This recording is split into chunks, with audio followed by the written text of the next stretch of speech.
find myself blocked. It's unreal. It's crazy. All right, here we go. Let's see what Big Daddy says about this. Big Daddy, can you change your name so I don't have to call you Big Daddy, you faggot? I mean, honestly, I would watch more of your videos if your screen name, if your name wasn't Big Daddy, you fucking homo. I hate. Let's see what Big Daddy has to say. You know how embarrassing that is for another man? Nobody wants to call you that. You want me to call you Little Mama? Because that's what you're going to get unless you change your name. I'm going to be able to see what Little Mama has to say over here. What's Little Mama saying? And I don't have anything against what it is that you're saying here. You're allowed to criticize, but your name, Big Daddy, means I'm not going to fucking watch your videos. Because then I have to call you that. It's retarded, dude. All right. I like it when you call me Big Papa. Yeah, I mean, that's... All right. Sorry for that. John Doe Rose. Didn't like that too much. A legend in these parts. He rides through the darkness. Fire burning in his heart. With his words like bullets, he brings justice to the night. He's a true gangster of love, fighting for what's right. People say he's a bandit, the most wanted in the land, but they don't know the story. They don't understand. His words are pure truth. They cut through like a knife. Big Daddy's got the power to change the wrong to right.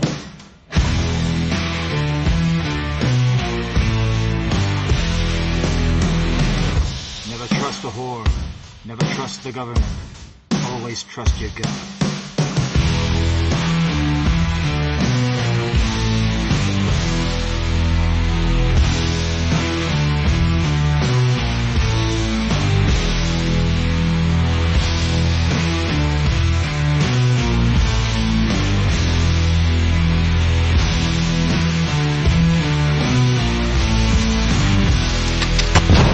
The man they call Big Daddy,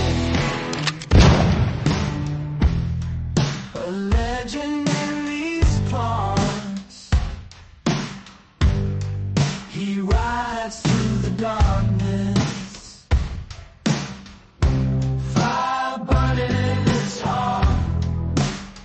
With his words like bullets, he brings justice to the night. He's a true gangster of love, fighting for what's right. People say he's a bandit, the most wanted in the land,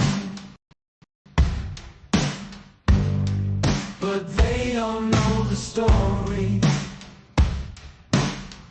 They don't understand. His words are pure truth. They cut through like a knife. Big Daddy's got the power to change the wrong to right.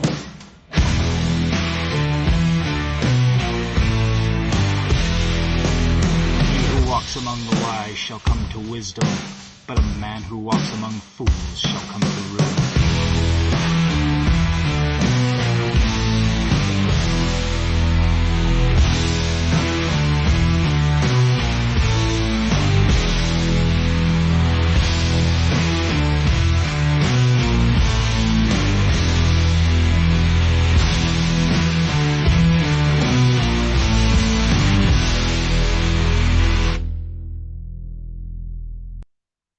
There's a man they call Big Daddy. All right. Welcome to the show, baby. It's been a long time. I shouldn't have left you without a dope stream to step to. Saturday night live stream. The one and only. Except no motherfucking substitutes. Guaranteed to be more entertaining and more funnier than the real Saturday Night Live. As we all know, it's a very, very low bar in this day and age. All right. Anybody unfamiliar with the show? I'm Big Daddy. I'm one man. I just rip the mic. Pretty much we give, I give my own version of the distilled essence of all of the greatness that was late night of the 90s, if you know what I mean. Do a little bit of everything. Paranormal, pop culture, politics. No subject is taboo or off the table.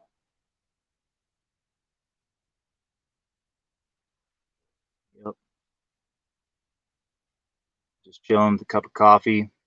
Got a stogie.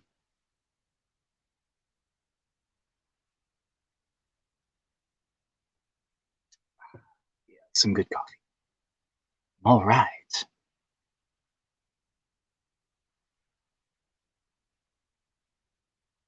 Yeah, earlier I was playing with my dog. He's one of these stick dogs. He likes to chase sticks. So he'll bring me a stick and I'll grab it and I'll just chuck it on the other side of the house so he has to run around. It makes a long little run for him. So I toss him the stick and he goes and he runs and gets the stick. And as he's coming back, row, row, row, row, he starts fucking going off on something. I'm like, oh fuck, there's something here. Like that kind of bark means that there's somebody here or there's something. So I go out there and I look. He's looking in a direction, but I don't see what the fuck he's barking at. I'm looking like, are you barking at elk? Is it cows? Is there somebody out there that I can't see? Is it some sort of ghostly apparition? What in the fuck are you barking at? And then I see it. And I'm like, oh shit, that's what you're barking at. I see it. And it's the biggest fucking Mojave rattlesnake I've ever seen. Well, out here at least. It was probably almost 3.5 feet long. So I run and grab the gun and the flathead shovel. But by the time I get there, the motherfucker has made its way through the fence and it's going right underneath my place.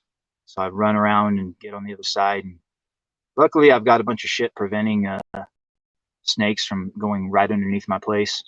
So he's like kind of up against this little wall area where some mylar is. He's trying to hide underneath a fucking cement mixer tub. So I got the gun ready and I use the shovel and I move the cement mixer tub out of the way and all of a sudden coils up, rattles a little bit. He's trying to stay stealth, but I take aim, blow his fucking head off with one shot, load another one, shoot him again, just for good measure. Fuck. It was easily the biggest Mojave rattler I've ever seen out here. They don't get big out here because we got winters out here and they hibernate for about 6 months out of the year, basically. So they don't get as big as a normal fucking Mojave rattler does. And I counted the rattles on its tail. It was only 8 years old. That's about as long as I've been out here.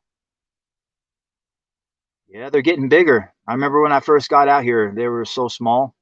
Maybe they'd be about 1 foot long. Now they're over 3 feet long. But then again, the winters have been getting a lot warmer too. With warmer winters, that means the snakes, they get a lot more time to hunt, which means they get bigger. Yeah. This season, we didn't even have the mid-October frost either. Every year since I've been here, around mid-October, we have a frost where things just kind of freeze over and it pretty much kills all my gardens unless they're acclimated to the frost. But this year, it hovered right around 31 degrees.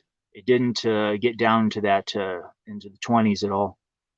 And we missed the mid-winter frosts this year, or the mid-October frost this year, which means I can grow plants for another, well, all the way up until fucking January, basically.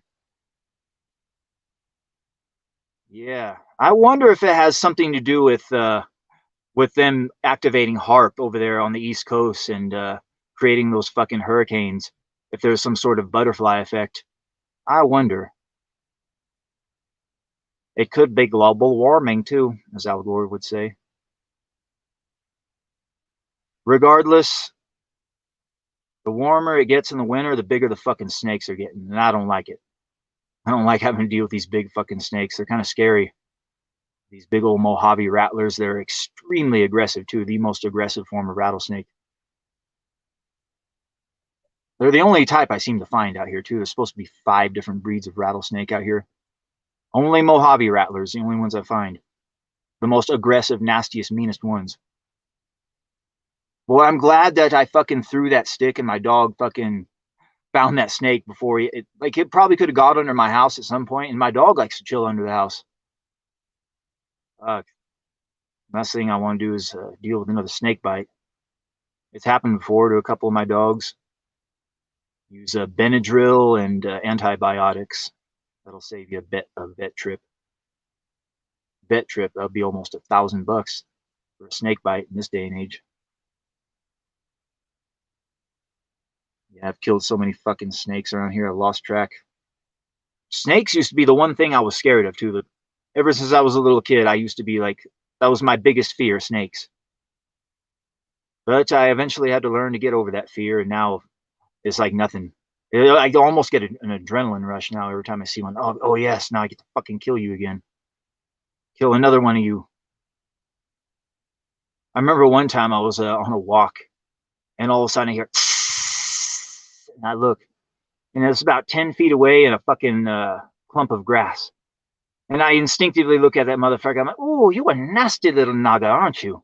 And I pull out my gun, smoke his ass. Nasty little naga. Naga what? Naga who? Be careful there. No, I'm not being racial. It's an old school term for a snake. Well, more like a shape-shifting, evil reptilian creature from Hindu lore, the naga. Yeah, I've never liked snakes. I think there's something like that with all humans. Like a lot of humans instinctively don't like snakes. I think there's a reason behind that. It's like basically encoded into our fucking DNA to recoil at snakes. Like, ugh, get that fucking thing away from me. It takes a real weird fucking person to like snakes. I know that. Anybody I've ever known that liked snakes or had pet snakes or something, there's always something fucking weird about them.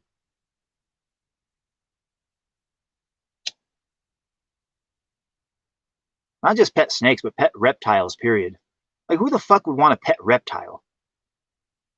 Have a nice cat or a dog or a hamster or a ferret, something furry that you can pet. Even a chicken.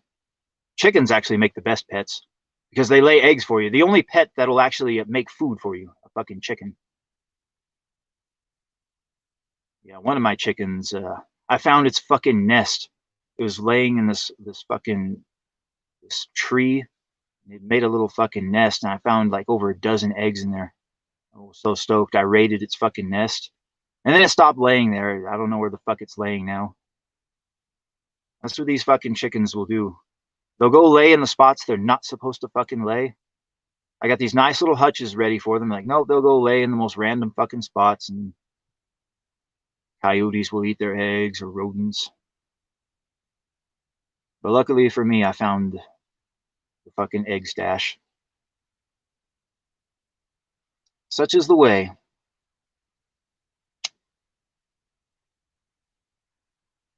Yeah, it's a game changer. Once you get fresh eggs on tap from chickens, you don't have to fucking buy eggs from the fucking grocery store anymore. Especially in this day and age, how expensive fucking eggs are. I mean, everything's expensive nowadays. You got to cut corners where you can. Chickens, there you go, a life hack. Free eggs. But then again, you do got to feed the chickens too. But I mean, you could have them pure free range and have them eat bugs and grasses or whatever, and just give them water. But they're not going to lay as many eggs unless you give them a little protein pellets.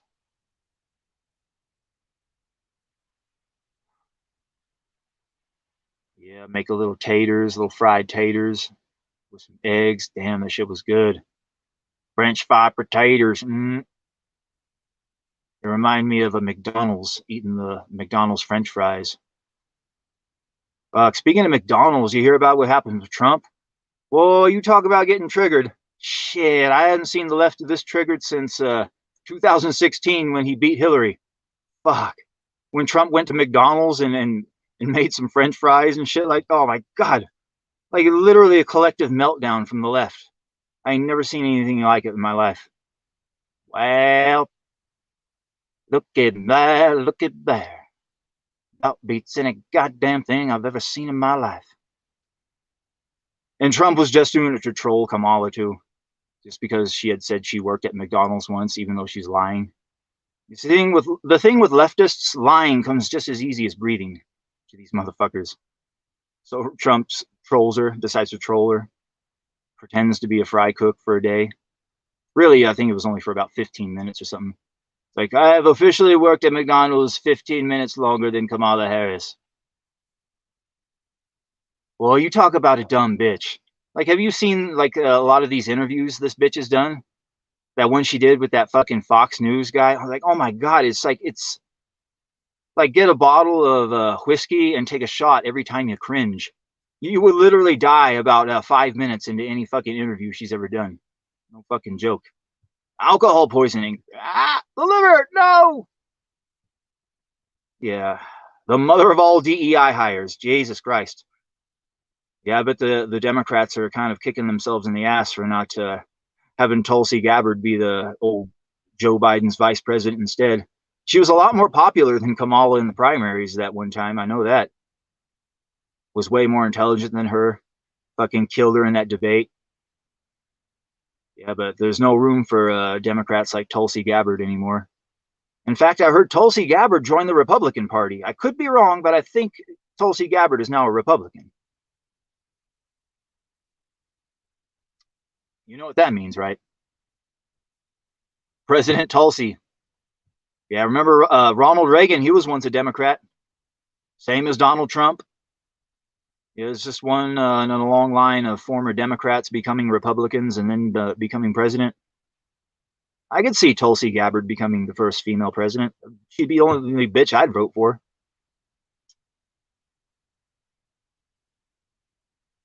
Yeah, speaking of votes, I heard that the Fifth Circuit Court judge had recently ruled here that there's going to be no extending the vote for days on end.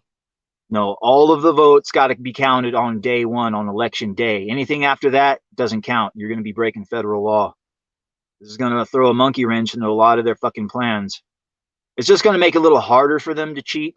Doesn't mean that they're not going to be able to do it. It's just going to be a little harder for them. Yeah, it's going to take a miracle of God. Yeah, Trump, he fucking triggered the fuck out of him with that McDonald's ploy. All sorts of memes flowing forth. All of these AI memes.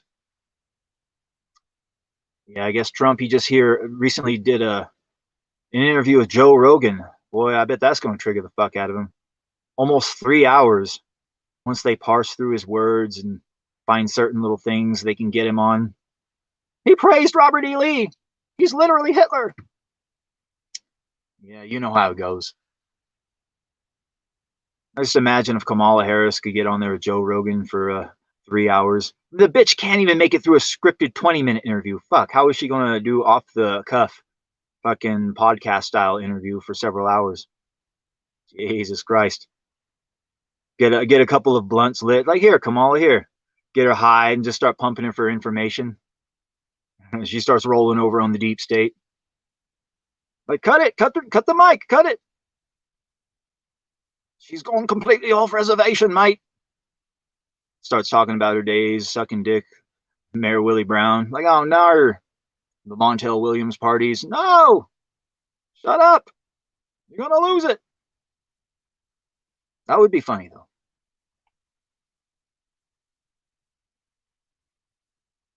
Yeah, Joe Rogan. I listened to some of the interview. I didn't listen to the final hour. But all of these fucking interviewers, like, I could just imagine if I got to interview Trump, the shit I would ask him. Like, the most important question, Trump, the most important question. If they do another fucking pandemic, are you going to bend the knee and allow the Anthony Fauci's and Bill Gateses of the world to dictate policy like you did last time? You fucking dickless cuck. That's the real fucking question that nobody's asked him. Fuck. The important question, the most important question. Nobody's asked this stupid piece of shit. Are you going to bend the knee to the deep state like you did last time? If you get in there. That's what we want to know. Are you going to appoint another Jeff Sessions? And if you do, and if he fucking shows his colors, do you have the guts to exercise your power? If you know what I mean. Your power. Fire your Kamehameha wave. Your spirit bomb. Your special ability. You're fired. That was Trump's special ability. His catchphrase. It always was. And he never ever used it for his entire first term. Like your special power. Your special fucking power. Your most potent ability. Your catchphrase, you're fired. Like, who the fuck did he fire? He didn't fire anybody. Like, literally, you needed to fire tens of thousands of federal employees. Drain the swamp, remember? I haven't heard nothing about draining the swamp this time around. Hell, I've heard nothing about building that damn wall. I haven't heard Trump articulate the amount of money they spent over there in that godforsaken Ukraine war. How many border walls could we have built with that money? 100 border walls? Remember, we only needed $5 billion that one time. Then Congress stonewalled. I think it was Paul Ryan ended up fucking Trump over in the end. All we needed was $5 billion to build that wall. How many billion have we given the fucking Ukrainians? 100 billion? 200? 300? Hell, who the fuck's keeping track at this point? We probably literally could have built 100 fucking border walls for the amount of fucking money we've spent. What do we have to show for it? High grocery bill, high gas prices, inflation all over the place. Nobody can afford to buy a fucking house anymore. But somehow people are going to figure out a way to justify voting for Democrats still. In the face of all the destruction they have done. People will still vote for those fuckers. Leftists. They would literally see this world burn to the fucking ground if it meant that a Democrat could rule over its ashes. These people are fucking dangerous. They really are.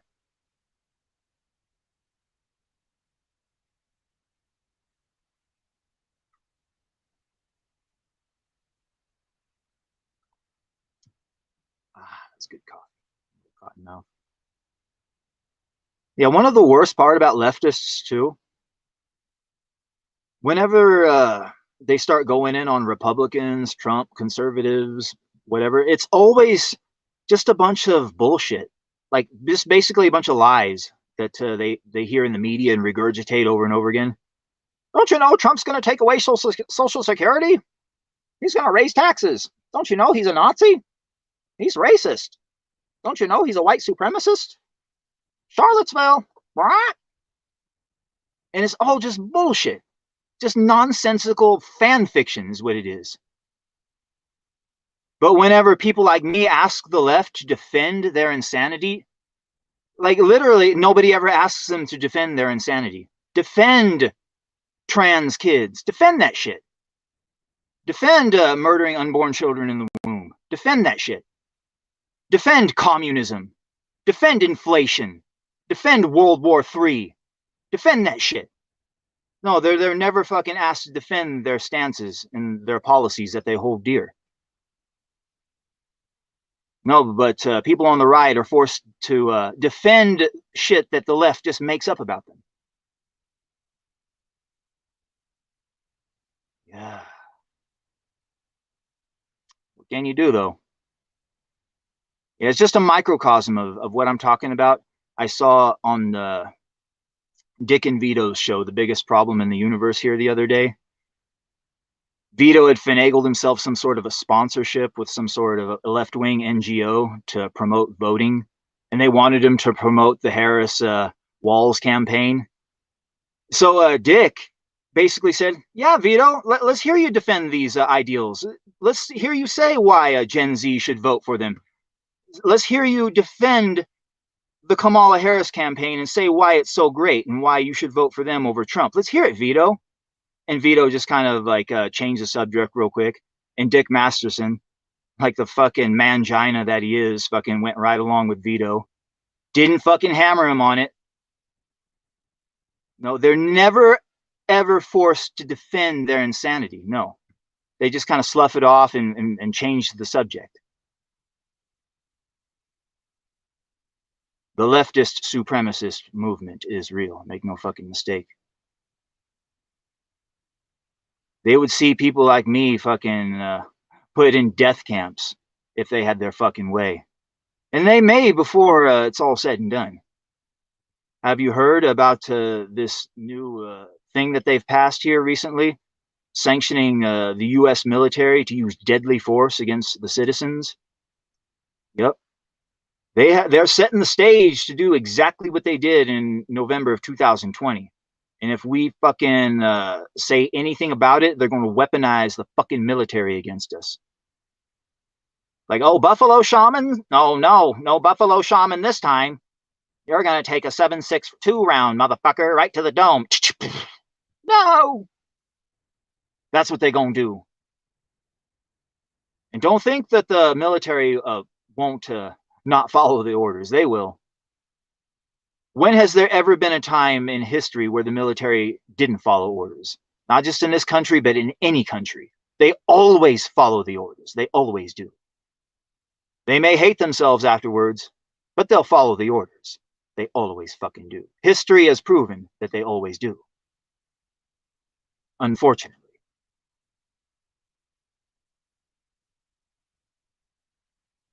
So the only question is, are you strapped? You're going to be ready to go full toe-to-toe with these motherfuckers, David Koresh style? You never know. You never fucking know. They do have protocols in place for door-to-door, nationwide door-to-door sweep to take everybody's guns. Lord only knows how that will go.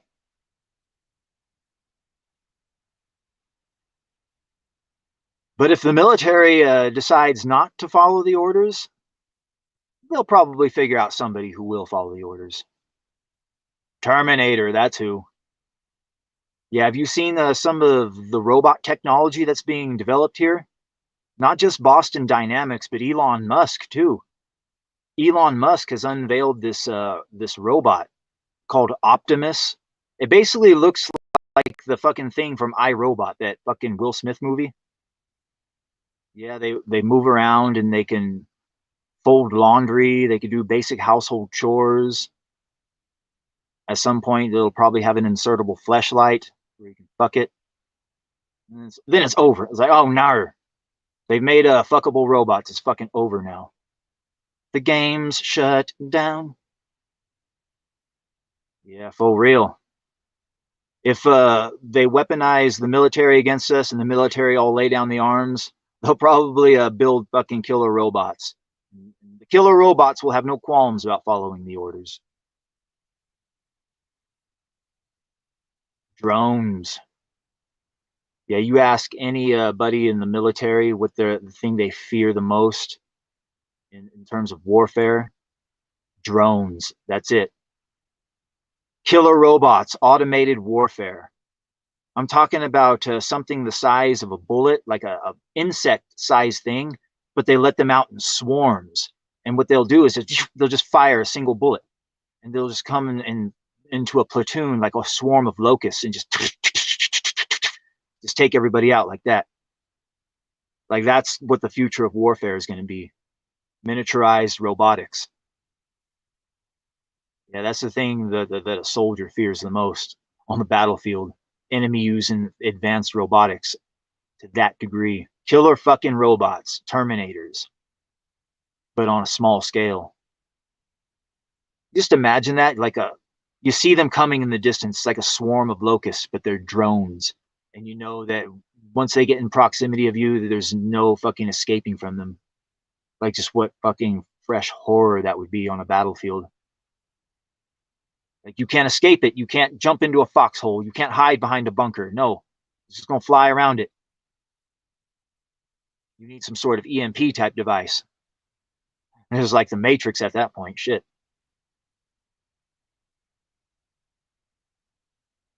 Yeah, drones. That's the future of warfare. If anybody out there is into stocks, playing the stock market, look up whatever company is into advanced robotics and put stocks into that shit.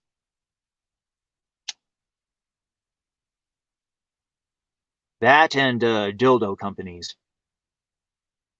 Yep, the sex toy industry is projected to be a $75 billion industry by the year 2030. There's going to be a lot of lonely single cat ladies out there. Yep.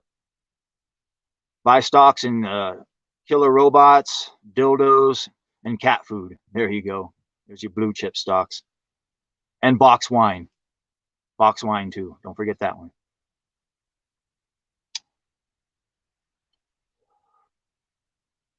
All the lonely people, where do they all come from?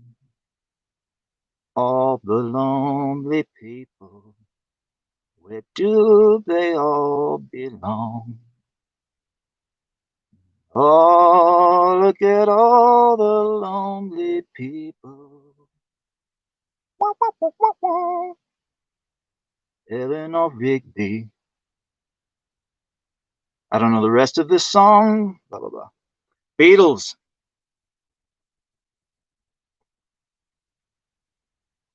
Yeah, I did a pretty good version of Let It Be. Got that as a bumper song I play every once in a while. When I find myself in times of trouble, the Mother Mary comes to me, speaking words of wisdom, let it be. In this day and age, it's the only thing you really can do. Unless they send the killer robots after you and you're forced to fucking take up arms against them.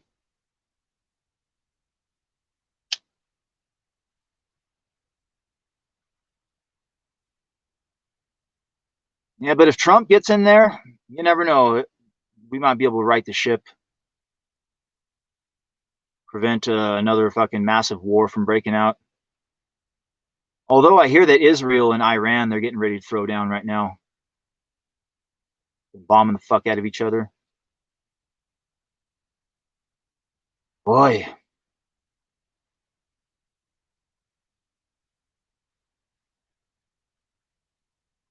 Yeah, this is going to be a lot more money we're going to be wasting right there.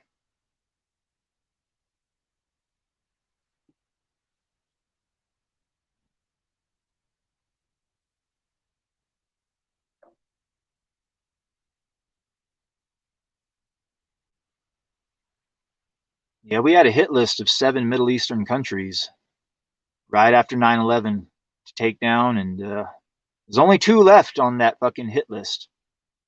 Syria and Iran.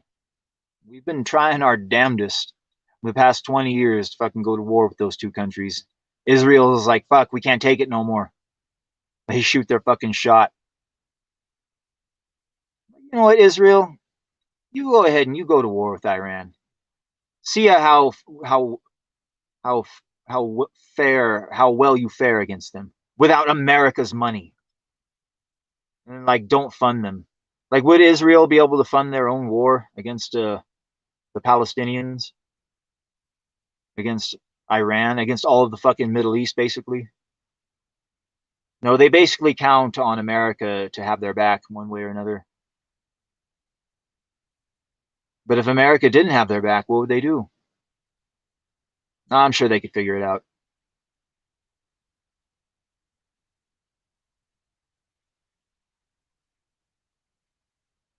I think Israel defended themselves once when I think it was 6 or 7 Arab nations all banded together and attacked them. They defended themselves without America then. Like, we can defend Israel or Ukraine. We can't defend both. We can't give them both money. The bankers are like, oh yeah? Watch. Ching, ching, ching. Print more money, print more money. Deficit goes up even more. Inflation fucking skyrockets even more. The American people are fucking forced to brunt the burden of all of this fucking death. Fuck. I guess people could just collectively all stop paying their taxes, stop funding these fucking wars. Politicians steal our taxes, just like witches at black masses.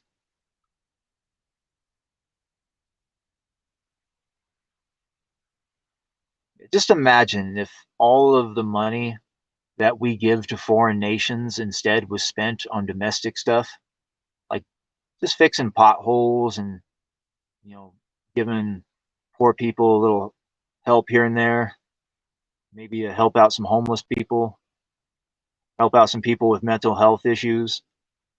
Like spend that money on the American people instead of spending it on Israel or Africa or Ukraine or Mexico or whatever. I mean, literally, we give money to every fucking country on this earth.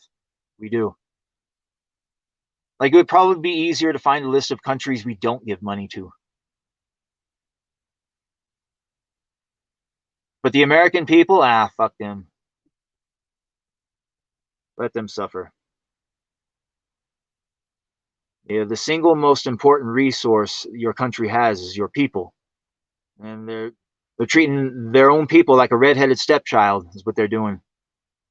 Even worse, a redheaded stepchild on Epstein Island. That's where the way they're treating the American people. Fucks. You never know. The American people might collectively have their Michael Douglas falling down moment. You never know. It might culminate here in this election if they can somehow figure out a way to get Trump in there. Another fuck you to the establishment. Boy, that would be nice to see Trump defeat two evil women.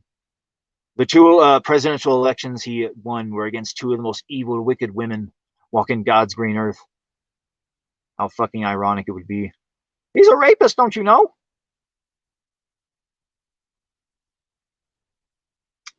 Trump is a rapist? Really? Based?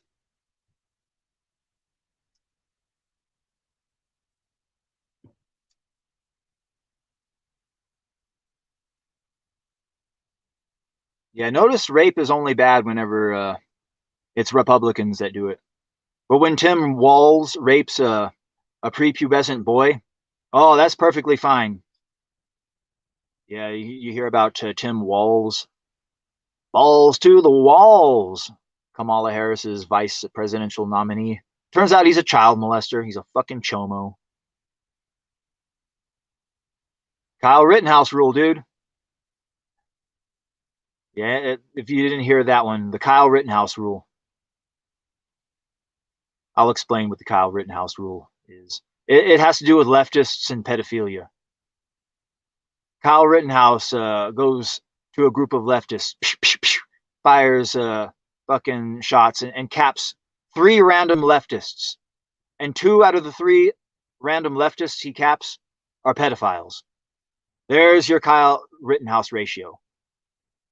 If you encounter leftists out in the wild, you got to assume there's a 2 out of 3 chance he's a fucking pedophile. Yep. Tim Walz proved the Kyle Rittenhouse ratio is correct. He was a fucking pedophile. The golden ratio.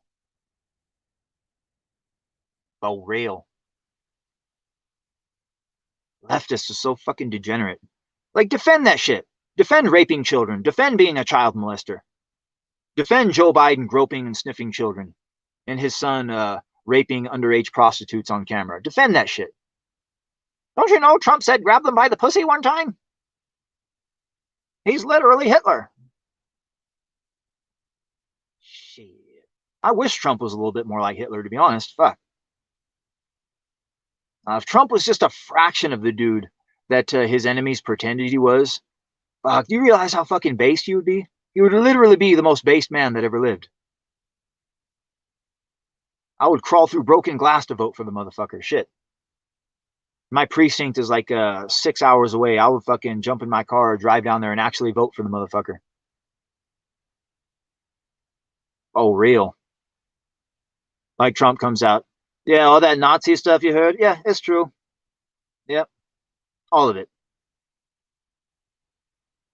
My Fuck, I'll go vote for him. No, literally. I think the greatest compliment I think I ever got, I think it might have been Jack Stafford, said that I sounded like the English-speaking version of Hitler. I'm like, good, that's what I'm trying to go for. No, but there's a reason why they don't translate Adolf Hitler's speeches into fucking English. Because if you were to see Adolf Hitler's speeches translated into English, you want to know what it would sound like? It would sound like you're listening to a fucking Big Daddy show. It really fucking would. And that's the reason why Big Daddy is suppressed all over the place, too. Yep. There's a reason why those fucking speeches are not translated into English. People say, oh my God. It is like he's basically saying exactly what's going on here right now in America. Yep. We don't want none of that now.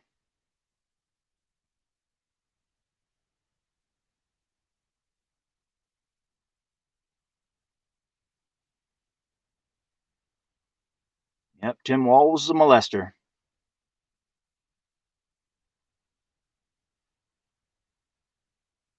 Yeah, Vatican, they got a lot of molesters too, a lot of molester priests. Yeah, few people know that the Vatican is nothing more than what Rome eventually morphed into. Yeah, remember Rome, that fucking entity? It never went away. No, it just kind of like metamorphosized like a caterpillar into a fucking moth. That's what it did. And it just became the Vatican, the Roman Catholic Church. That's what Rome is. That's the last vestiges of its power. And they are still powerful, a very, very powerful entity indeed. The most evil satanic organization on planet Earth, the Roman Catholic Church, centered right there at the Vatican, the fucking beating heart of darkness. Boy, if I ever had my way, one of the things I would do, it would be to raid the Vatican and get all of that fucking information they have hidden in those archives in their basements and shit. Find out a lot of the truth that they've been hiding from the fucking public and all that. There's a lot of unknown hidden history the Vatican knows about. They've been hiding there in their secret archives. A lot of the last vestiges of old knowledge end up there.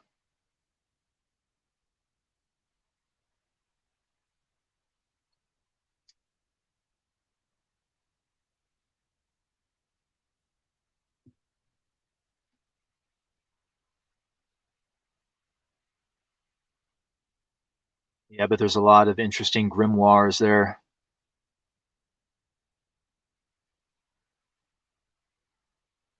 You ever hear about the Satanic Bible? This fucking thing.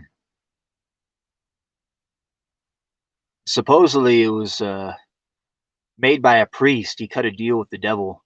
They were going to execute him, but he said if he could write a book that has all of the history of mankind in it before the night is over with, would they let him live? Yeah, sure, why not? So that he sits there, he starts writing the book, but he realizes he can't do it. So he calls upon the devil and he makes a pact with the devil. And the devil shows up in his fucking cell and he writes the book. And when they come there in the morning, they find this book there. And the book is so fucking big. Like literally, you would have had to slaughter almost 100 donkeys to make the vellum to write on this book. And it's like, how in the fuck did you slaughter all the donkeys and create this book? And what it was is the entire book was full of it had the Hebrew Bible, the Christian Bible, and a bunch of other like older whatever in there. And this book, it passed down from one kingdom to the next, and there'd be various wars in which a castle would be burnt down and the book would be seized and captured. And during the course of history, actually 100 pages of this book was taken out. I forget where it ended up exactly, or if it was ever found. I think it actually ended up in Sweden or Switzerland. But that's just one thing that we know about. Lord only knows the type of shit that's sitting in the Vatican archives. I hear there's actually a real portrait of what the real Jesus Christ looked like. And let's just say he's not a white dude. He's actually a black dude. People were to find that out, just how that would change things. Like, but Jesus is always a white guy in my visions. It's like maybe just because you created him with your mind. Jesus is an egregore, perhaps. That's a thought form that comes to life when you have multiple people thinking about it. And when you have multiple people thinking about something, and if they all believe it's real, then it actually can manifest itself in the spirit realm. And if you can get enough people together in the form of AKA religion, you can manifest entire kingdoms in the spirit realm, including powerful demon-slaying egregores like Jesus Christ. You encounter some sort of a demonic entity and you invoke the name of Jesus. Jesus, help me! And it's not the actual Jesus, but it's the egregore Jesus, the collective thought form that you project with your own mind there, right there on the spot. And it's so powerful because of the collective power that it's given by the collective unconscious. Maybe the dark forces understand that and realize that, and they try to make as many people not believe in Jesus as possible because it weakens the egregore.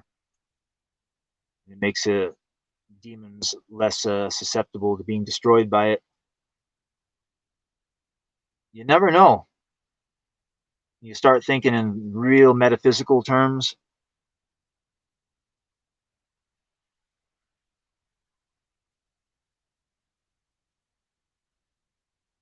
Yeah, anybody who's studied that type of shit long enough knows there's a lot of parallels. Things start matching up.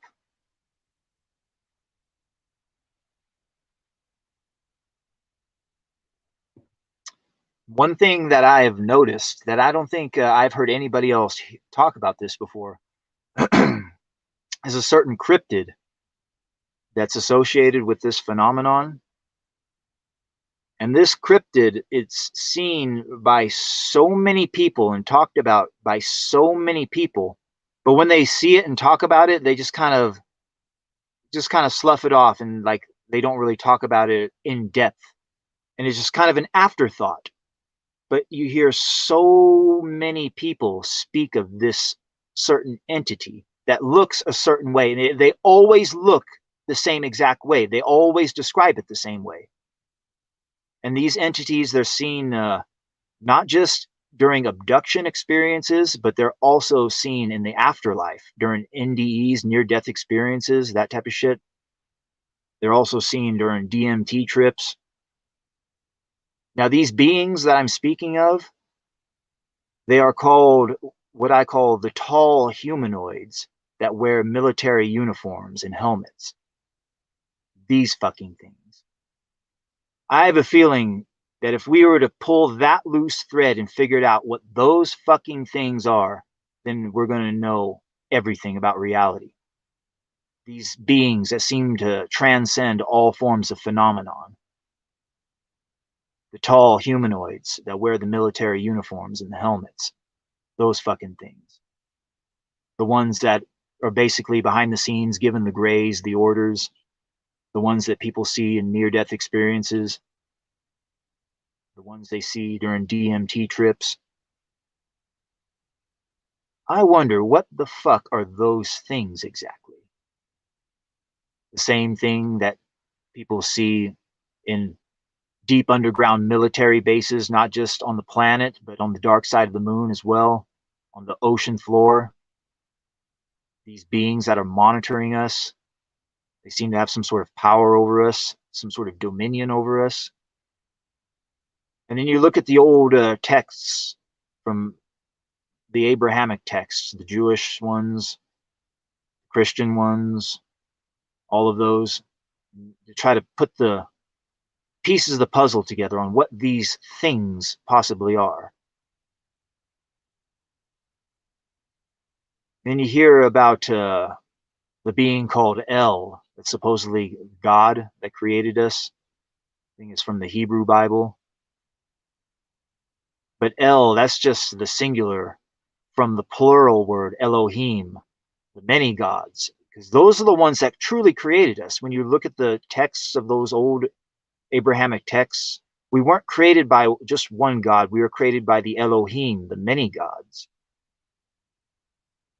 So putting all the pieces together, I'm wondering, these tall humanoid beings that wear the military style uniforms and the helmets, could these things be the Elohim, the ones that these ancient scriptures talk about, the ones that created us, the ones that are monitoring us? Something to think about. Like, well, what's a Nephilim? Well, anybody knows a Nephilim is what happens when you take a watcher and you cross that with a human. And that's what a Nephilim is. Supposedly a giant. A watcher is supposedly a fallen angel. And I think they're speaking of the same thing, the Elohim, these ascendant beings that were very, very, high-end technological wise. But then you hear about the reptilian element too. Some reptilians had a hand in our creation too, that are using us for some sort of a fucking spirit farm to harvest our negative spiritual energies. Loosh, they call it. In order to loosh max, they try to make things as painful for us as possible, make as much pain and suffering on the earth as possible by manipulating our leaders to do stupid shit. It's possible.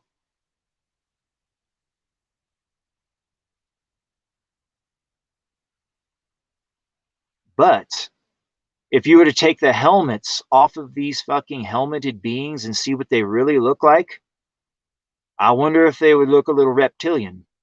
I wonder. Like, wait a minute, you look a little bit reptilian. Maybe that's why you wear that fucking helmet, to hide your true appearance.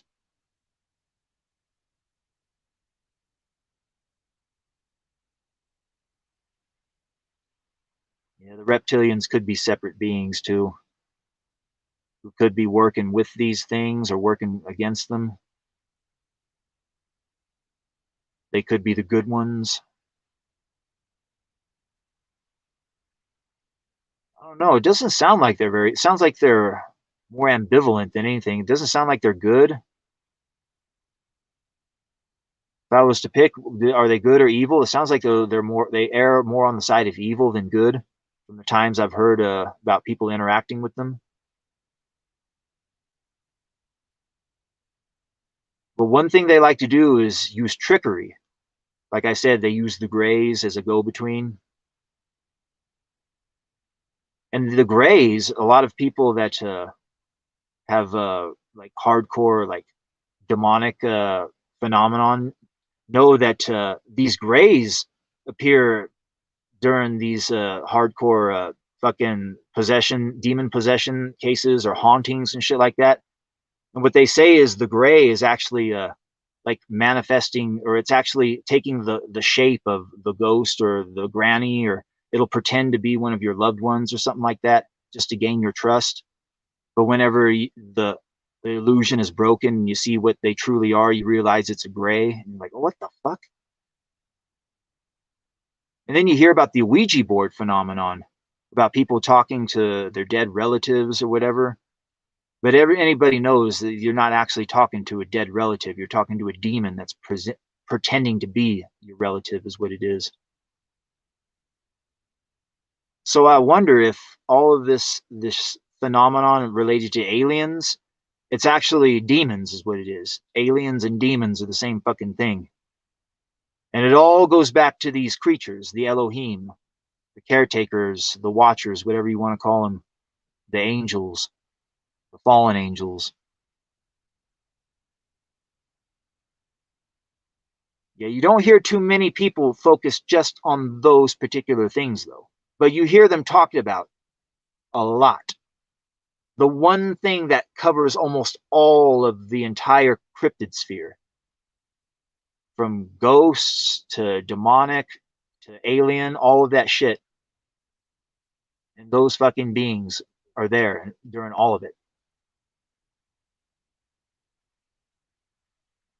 but nobody really has a name for them, and you don't hear anybody who really studies them in depth. You just hear them talked about in passing in various whatevers, if you're listening to people speak about those particular topics. You always hear them mentioned here and there. Anybody who's studied this shit like I do. If you've been around this shit long enough, you've heard about the tall humanoids wearing the military uniforms and the helmets. But I'm wondering if they have some sort of a mind fog over people. This is why there's nobody who studies them. This is why there's nobody who really points the finger at them. Like, hey, what are these fucking things exactly? It's because they're so high end, they can actually control the frequency of people's minds, to where anytime you even start to think about them, your mind just kind of starts thinking about something else. Like, oh, well, there's just those things that, well, think about something else. Greys, and reptilians, Bigfoot, blah, blah, blah. Ghosts, demons. Like, no, they're all connected to these fucking things, the tall humanoids. The ones that live in the deep underground military bases. Not just on Earth, but on the dark side of the moon as well. Like, what the fuck are they? Are they good? Are they bad? Did they create us? Can we liberate ourselves from them? That's the thing I really think about. Liberation, freedom, independence. Like, if we are thralls of such creatures, how could we liberate ourselves from them? I guess we can't really do it in a physical sense, only in a spiritual sense. By escaping the soul recycling matrix and going to a place where they have no control.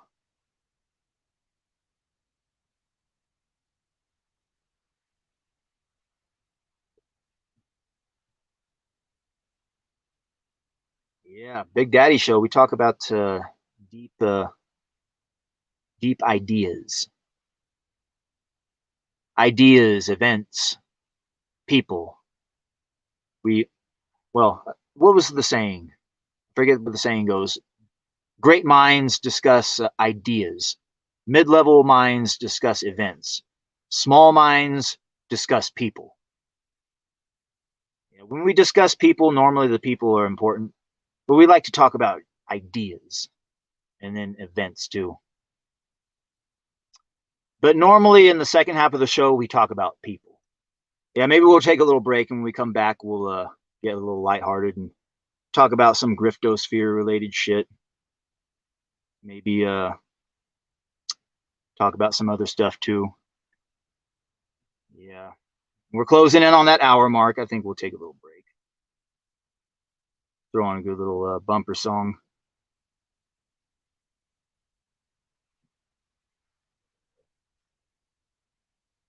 Yeah. All right, guys.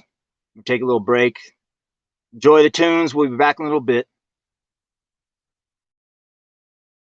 Big Daddy is a man who knows what is best in life. You crush and miss well, feeling my soul a spark. Brush death with these well, dancing with them devil in the dark. I get up in the evening, and I ain't got nothing left to say. I come home in the morning, I go to bed feeling the same way. I ain't nothing but tired. You're a liar and I am for myself. Hey there, baby, I could use just a little help. You can't stop the fire. You can't stop fire without a spark. And this gun's for hire. Even the bridges dancing in the dark.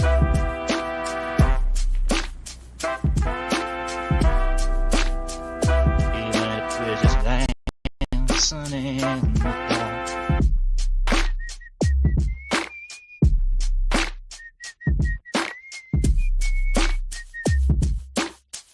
Messages keep getting clearer. Radio's on and I'm moving around. face. I check my look in the mirror. I wanna change in my hair, my clothes, and my face. Man, I ain't getting nowhere. Just living in a dump like this. There's something happening somewhere. Baby, I just know that there is. You can't stop the fire. You can't start the fire without a spark. And this gun's for hire. Even if we're just dancing in the dark. Dancing in the dark. You sit around getting older. There's a joke here somewhere and it hits on me. I shake this world off my shoulders, and then I'll ride on down the fucking street. You can't stop the fire. You can't start a fire without a spark. And this gun's for hire. Even if we're just dancing in the dark. Even if we're just dancing in the dark. Dancing in the dark.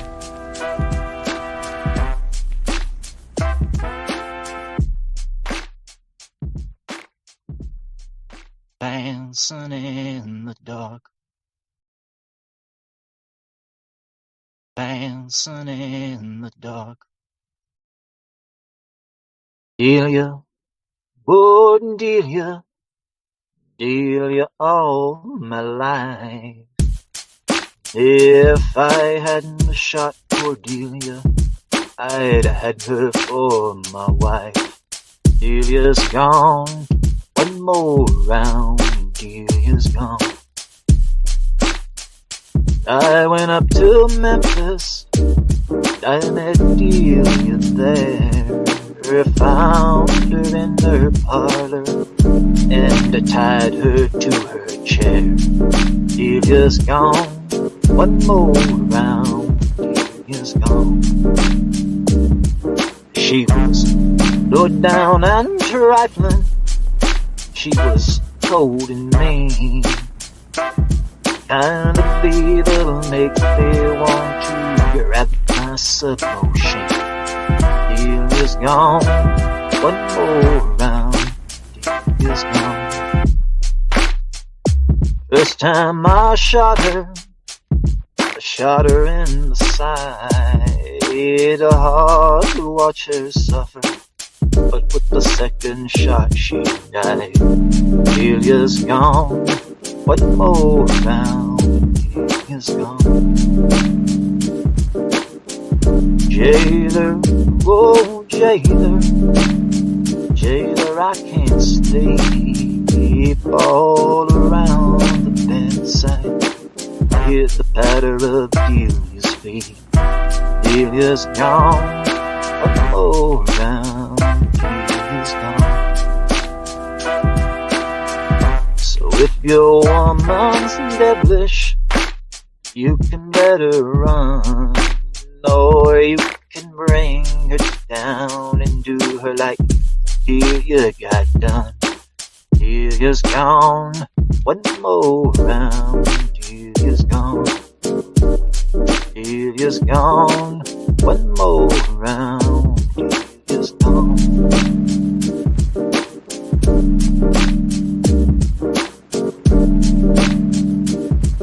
Johnny Cash classic for you.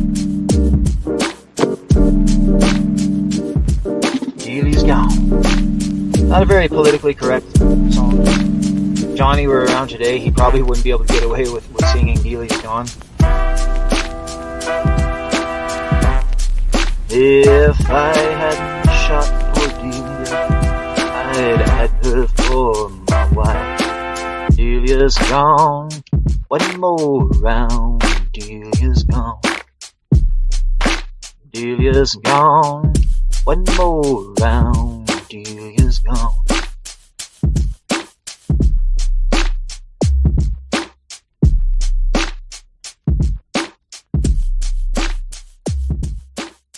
Delia's gone, one more round, Delia's gone.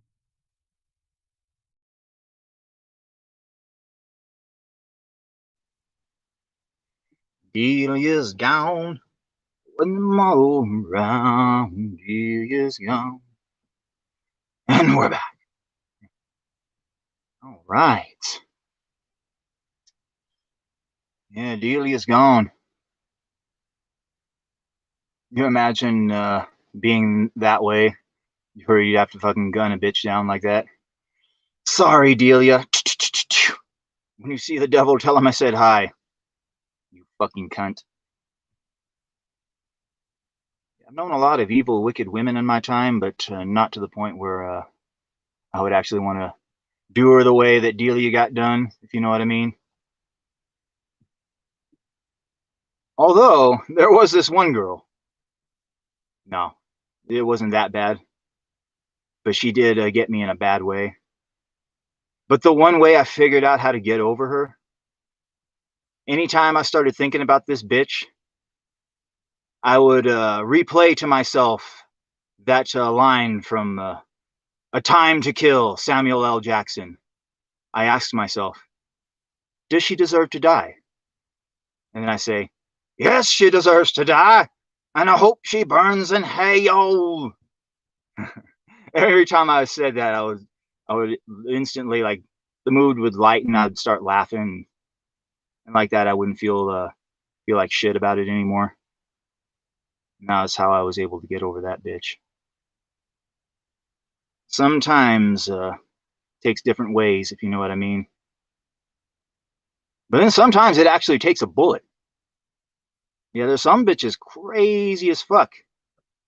Come at you with a knife.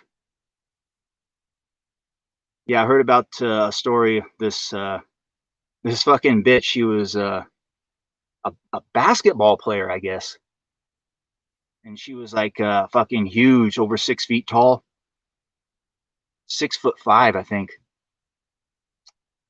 But I guess a cop came to her place. Somebody called the cops. I don't know what happened exactly, but the cop came there. And what she did was she came out of the door in a bathrobe, but with a fucking pair of Afro puffs. And she had a fucking knife in her hand. And she like came swinging at the cop and like cut the cop's arm. And the cop fucking had the gun drawn on her. And literally she's like stalking him down the fucking hallway. Just like, anytime she get close, she like try to swing at him and slash him. And the cop is just pointing at his gun at her, telling her to fucking put the knife down. But the bitch isn't listening. And it's like, fuck. Does she think that her strong queen powers are going to make her impervious to bullets? Well, this is a stupid bitch thinking. I don't know. Maybe it was a suicide by cop situation. Fuck. Yeah, maybe you've seen this bitch. Did you see that bitch? I mean, literally one of the craziest looking bitches I've ever seen in my life. Oh, watch out, Mr. Officer. She's got a knife. She's got a fucking knife. You heard of Michael Myers? More like Shaniqua Myers. Shit. You imagine that big old 6'5" Amazonian Afro-puffed negress bearing down on you with a fucking knife like that? You talk about something straight out of a fucking horror show. You heard of Glock Tua? More like Glock Tua.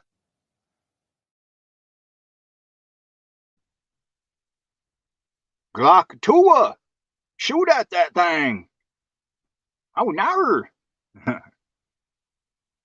Yikes. No, but for real, the cop, he showed admirable restraint for the longest time. Yeah, literally, he waited like almost I think it was, almost a minute till he finally had to like gun her down. But even then, she didn't go down with one bullet. Like, he basically had to dump a whole clip into the bitch. Boy, that gives me an idea for the next wave of zombie movies.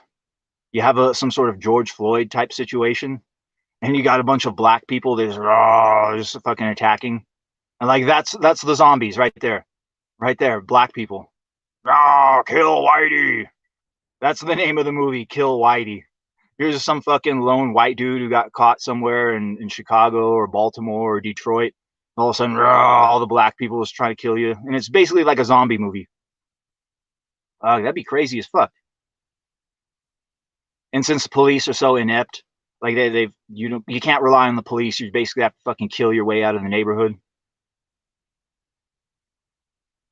I'd watch that movie. The zombie genre got played out. Got to revitalize it somehow. Or you could flip the script and have it be a bunch of leftists, like a bunch of Antifa, BLM types, like they're at some sort of a Trump rally, and they're trying to like protest, and like the CIA weaponizes a certain frequency, causes them to go completely insane, to completely play upon their like their worst impulses, and like that they snap and they try to attack and kill the candidate, Trump or whoever, make it actually be about Trump or a political candidate that's supposed to be Trump. So then they attack, descend. Rah. We call that one Dawn of the Dumbass. Glock Tua. Yeah, there's something about this the strong black queen archetype. I can't stand that fucking shit. Like anybody who knows that black women are the lowest quality women there are. The single most lowest quality woman there is, black women. For two reasons and two reasons alone. They have bad attitudes and they're fat. That's it. They got bad attitudes and they're fat. If they didn't have bad attitudes and they weren't fat, well, then they wouldn't be the lowest quality woman. But any form of human female that is going to have really, really bad fucking attitude and be a fucking land whale on top of that, yeah, you're going to take the fucking trophy for being the most lowest quality female. Yeah, plus you got to worry about them slicing you. Shit. You saw how that bitch wielded the knife. Shoot at that thing. Yeah, had she survived, she'd be perfect for Comicsgate. They need a colored female, a female of color.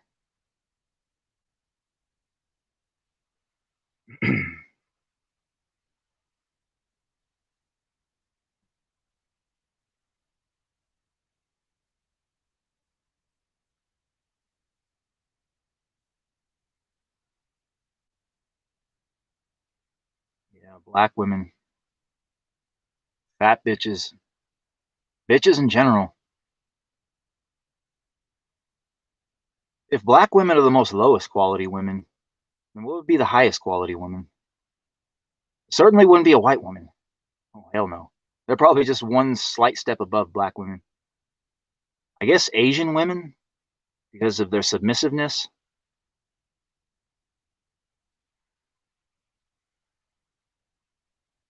Yeah, speaking of Asians, I saw a fucking movie. It was a Japanese movie. I've been seeing a lot of weird movies on Twitter, following these accounts, and they'll post like random foreign movies. And I watched this movie called Gun Woman. It was a Japanese movie. It was one of the weirdest fucking movies I'd ever seen. It had like a Rashomon narrative where it had a couple of English-speaking hitmen driving on the way to Vegas, telling the story about how this doctor got revenge against this necrophiliac cannibal who killed his wife. And what he did was he went to these Epstein-style elites and he bought himself a slave girl.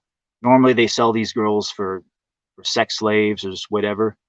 But what he did was he bought this junkie whore, and what he did was he trained her to become the fucking perfect assassin to go kill this fucking cannibal necrophiliac that murdered his wife.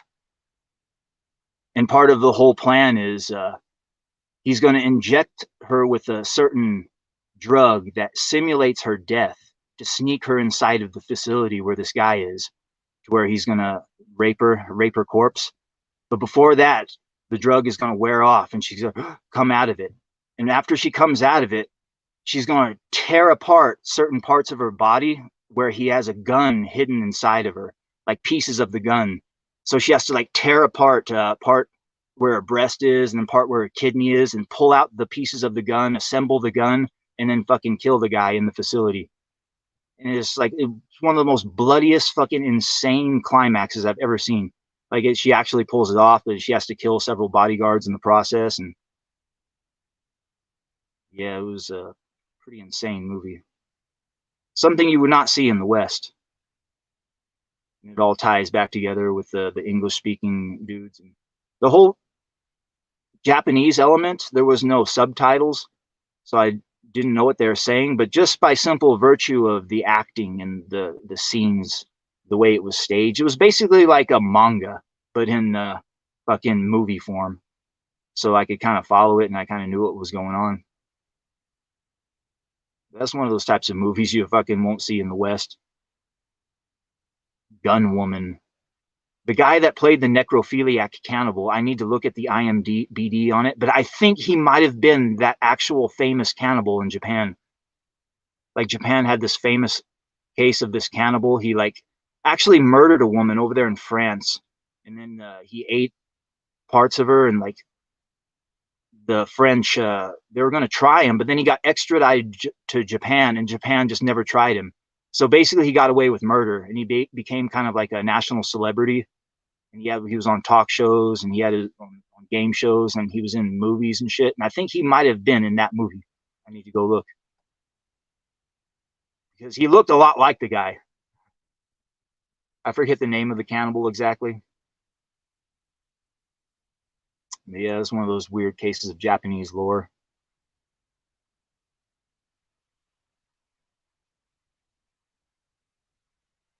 Gun Woman. Yeah, watch that if you ever get a chance. It reminded me of one of those like 80s movies, like movies you would see like in the 80s or early 90s, the way the whole aesthetic was. Kind of like the music, the way it was shot, the way the acting was. But I think it was made in like 2000, late 2000s, 2016, something like that. Yeah, but Japanese movies are on a whole different level if you watch modern day Japanese cinema. They're basically like movie versions of manga. They're really, really cheesy in some regards, especially with the special effects. Like, I watched one the other day. It was called Aliens versus Ninja, like AVP, Alien versus Predator, only it was against ninjas, AVN. Really, really cheesy, but it was a fun action flick.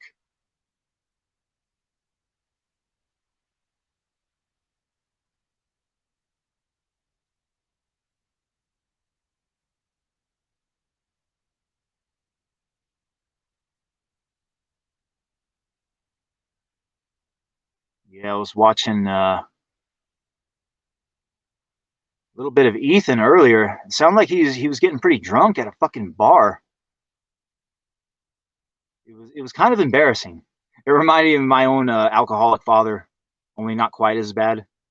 Like, oh Jesus, I'm having flashbacks watching this shit. Oh Lord have mercy. The people thought I was John Crook, so they were buying me drink after drink, and it's like, I'm not John Crook. I'm Ethan Van Sciver, the king of Comicsgate.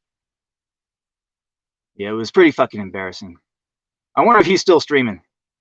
He had Tom Tuttle there, hanging out with Tom Tuttle, getting all fucked up at some bar somewhere. Yeah, as long as it's not a BDSM bar where there's a dungeon, then it's okay. I guess. I guess that's what the rules are. Mandy Summers, she can do as much whoring as she wants, even kill the pit deal, manipulate Kyle Ritter, Dale Keown by sticking her hooves up her butthole. Now, that's perfectly fine, though. Cecil, Narwhal, Rini, Kelsey, a few of those guys go to a BDSM sex dungeon. Oh, nar, railroad them out of the fucking movement. Mandy Summers, perfectly fine. Her degeneracy, perfectly fine. That's okay. That's sanctioned CG degeneracy right there. Just as long as she doesn't stick 4 fingers up the butthole. No, just as long as she doesn't fist the butthole. She can put 4 fingers, but if she sticks the whole fist up there, that's too much. No, if she doesn't stick the whole forearm up, okay. You see how the goalposts will move. Rules for thee, but not for me, as the saying goes. Yeah, Dungeoneers. I wonder what happened to them. I wonder how steep the drop-off was on any of their campaigns. Yeah, I know Cecil's probably going to have a huge, steep drop-off since he got kicked off of Indiegogo. Going to have to do it on Fund My Comic. I guess that's what he's doing. Yeah, from what I heard, he did a controversial cover making fun of trans people. Indiegogo will not tolerate making fun of the troons, I guess. So then his campaign got yeeted, and now he's forced to find some other place. Fund My Comic.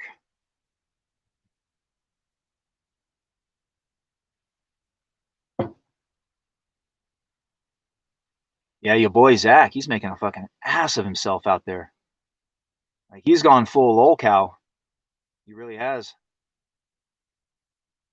I just wish he would allow all of the comments to just go through and just allow people to be free with their speech.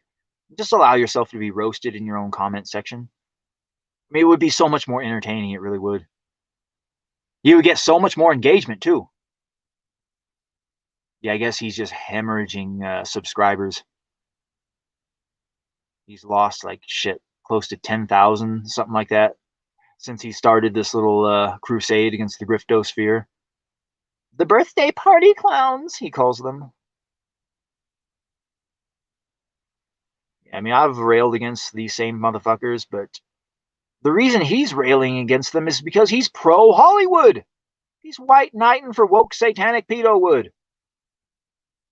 Like, that's not the correct course of action to take here. Like, the correct course of action, as far as I'm concerned, is just complete disengagement. Like, don't watch any of their shit. Don't give them any money, because if they don't make any money, then they're going to have to change their ways. And that's the only way to truly get them to change their ways. Just cold turkey. Complete cold turkey. My body's breaking. Temperatures on the rise. Cold turkey has got me on the run. You know, the old John Lennon song, Cold Turkey? The one where he doesn't have Yoko on there ruining it? Fuck. Yeah, back in the day when Lennon was on his own and he had Yoko there, she would ruin most of his songs, but Cold Turkey, that was one where she didn't ruin it. Cold turkey, cold turkey on the run. That's the only way to really get these fuckers to change their ways. You got to deprive them of their precious mana. It's not about money. It's about sending a message. Like, let them speak into the void then. The tree falls in the woods and no one's there to hear it. Does it make a sound? If some woke scold screeches about the patriarchy and diversity and racism and nobody's there to hear it, did it make a sound? No, it didn't. And it ain't gonna make no money either. That's the only way to truly defeat these motherfuckers. Complete disengagement. Go find other shit to watch from the past. Like I just gave a good recommendation, Gun Woman. Yeah, there's all sorts of great shit from the past a person could get into. Whoa, what the hell? Hold up. Wait. I think I'm having something come after. Take a break real quick.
There we go. Yeah, this fucking, I have these water barrels out here. And these fucking free-range cattle come around here and they steal my water. And they knock the barrels over and they fucking just knock the water, spill it all over the place. I heard boom, boom, boom, boom. And I'm like, what the fuck? It sounded like somebody shooting a shotgun off. And the dog's like, whoa, whoa, whoa. And I thought, like, oh, wait a minute. I bet it's those damn cows getting into my water again. So I went and I opened the gate. And my dog, well, he's a blue heeler is what he is. An Australian cattle dog. It's basically encoded into his fucking DNA to chase cattle. So I heard him rah, rah, rah, rah, fucking chasing those motherfuckers, chomping at their heels and chasing them off into the dark. Let him back in. And alas, here I am. I had to go run those damn cows away from my water. I don't like them getting in the habit of that shit. I do have some to spare, but I don't like them getting into a habit of it. Because in the days when I can't spare it and they come drink that shit, well, then I'm going to get real pissed. And they're really stupid anyway. They like to just knock the fucking barrel over and like dump half of it out. Dumb fucking cows. I don't understand how the Pajeets worship them like gods. I really don't. I've seen chickens that are smarter than cows. I really have.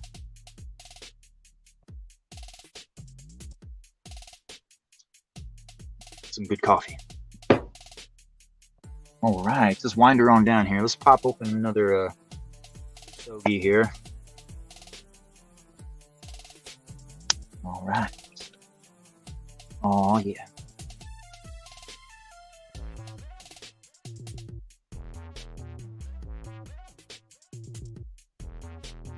What the hell were we talking? Some Griftosphere related shit. EVS, your boy Zach.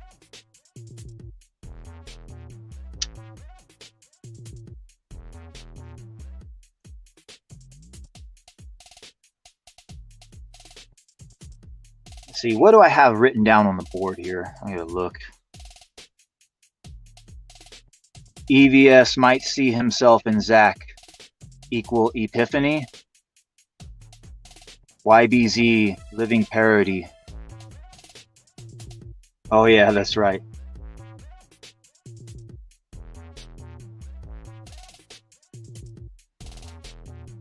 Yeah, in many ways, what you see Zach doing right now, going after all of these grifters, it's the same shit that Ethan's been doing. And maybe, just maybe, Ethan, if he looks at the way Zach is acting and just how cringe he's fucking being, maybe Ethan will have an epiphany and realize, you know what? Maybe I'm being cringe as fuck too. And he actually changes his ways and pivots away from trash cast, so to speak. Now, he doesn't really have to pivot away from trash cast, but pivot away from the trash content within trash cast. Like how I spoke about earlier, how in the Big Daddy Show, what I do is I talk about ideas, events, and then I talk about people. Whereas Ethan, he just talks about people the whole time. It's just all about Eric July and these other grifters. And the other day I was trying to watch some trash cast and he was trying to EFAP the Rogan Donald Trump interview. And he wasn't really interrupting too much. He was just letting them go. Then all of a sudden he turned the interview off. He's like, let's watch some Eric July. And then he puts on Eric July again. Like, dude, you had a moment here to transcend the trash, so to speak, and talk about ideas, like some real meat here. But anytime Ethan does that, then he gets exposed for who he truly is. A leftist. Ethan is a leftist. Always fucking has been. And if he ever goes out of his comfort zone, then he kind of exposes himself for what he really is. But maybe he'll have an epiphany here. I doubt it. I don't think he's capable of self-awareness. Yeah, I said this a long time ago. This is spiritual warfare. Like getting into it with Eric July and his fan base. This is spiritual warfare against demons. And if your spirit isn't strong enough, it will consume you. And I said that it would consume him. And it has. I mean, shit. I said this, what, fucking shit, 8 months ago, 9 months ago, almost a year ago now. I'm back on my old channel when I used to document this shit. Yeah, I don't know if he can pivot away from that shit, though. That's the question. Can Ethan pivot away from the trash and bring his game to the next level and make his show a lot more like the Big Daddy Show, where he talks about substantive issues? I wonder. I fucking wonder. A lot of it is dependent upon the audience, what the audience wants. A lot of the people like listening to that shit. Like, if he starts talking about substantive issues, you'll probably see a lot of people not watch his live streams. So he's got to talk about the drama, so to speak. Yeah. Be interesting to see if he's capable of flexing his creative chops and actually making Trashcast be something more than what it is. I just changed the name to Young Trashcast. Yeah, all he did was change the name. It's the same old show. Yeah, it's kind of like my show, though. Big Daddy Show, Saturday Night Live Stream. It's all the same show, just a different name. I just happened to do this one on Saturday. Guaranteed to be funnier and more entertaining than the real Saturday Night Live. But as we all know, that's not a very high bar in this day and age.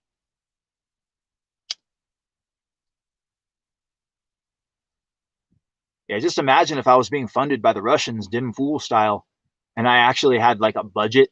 I would hire like an ensemble cast, and I would literally turn it into like Saturday Night Live. I really would.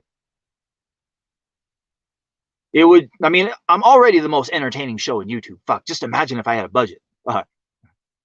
Lord of mercy. Yeah, speaking of Dim Fool, I heard he was going to retire. It's too hard, guys. It's too fucking hard. I don't get to see sunsets anymore. Like, Dim Fool, you realize you could have hired better people. You do realize that, right? I'm fucking stupid, Big Daddy. I don't know what the fuck I'm doing. Obviously. Yeah, it was funny. Dim Fool had a fucking meltdown. Showed exactly what I thought he was. A dim fool. Like, motherfucker, you're literally getting paid $100,000 for every fucking show you do. Like, your shows are what? Like a couple hours long? 2-3 hours long? A fucking live stream? Kind of like what I do. Except you get paid $100,000 fucking dollars to do it. Like, literally, you just pay me $100,000 once. I'm retiring. He gets that every fucking show. And like, you tell me you can't hire some fucking people to do some shit? No, he just put all of his friends in charge. He hired all of his friends. His friends were letting him down. So he had to passively, aggressively lash out at them. Dim Fool, you earned your fucking name. Jesus, can you imagine being Russia, being so fucking stupid you would give that fucking clown money?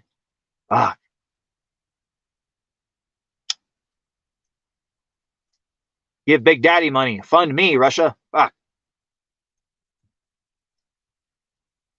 Yeah, I've been saying the Ukraine war is fucking shit and we shouldn't be there. I've been saying that for fucking years.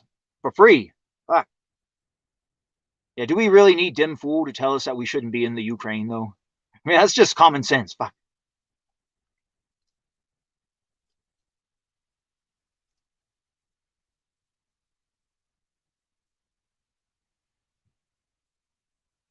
Yeah. Richard, he's become a living parody.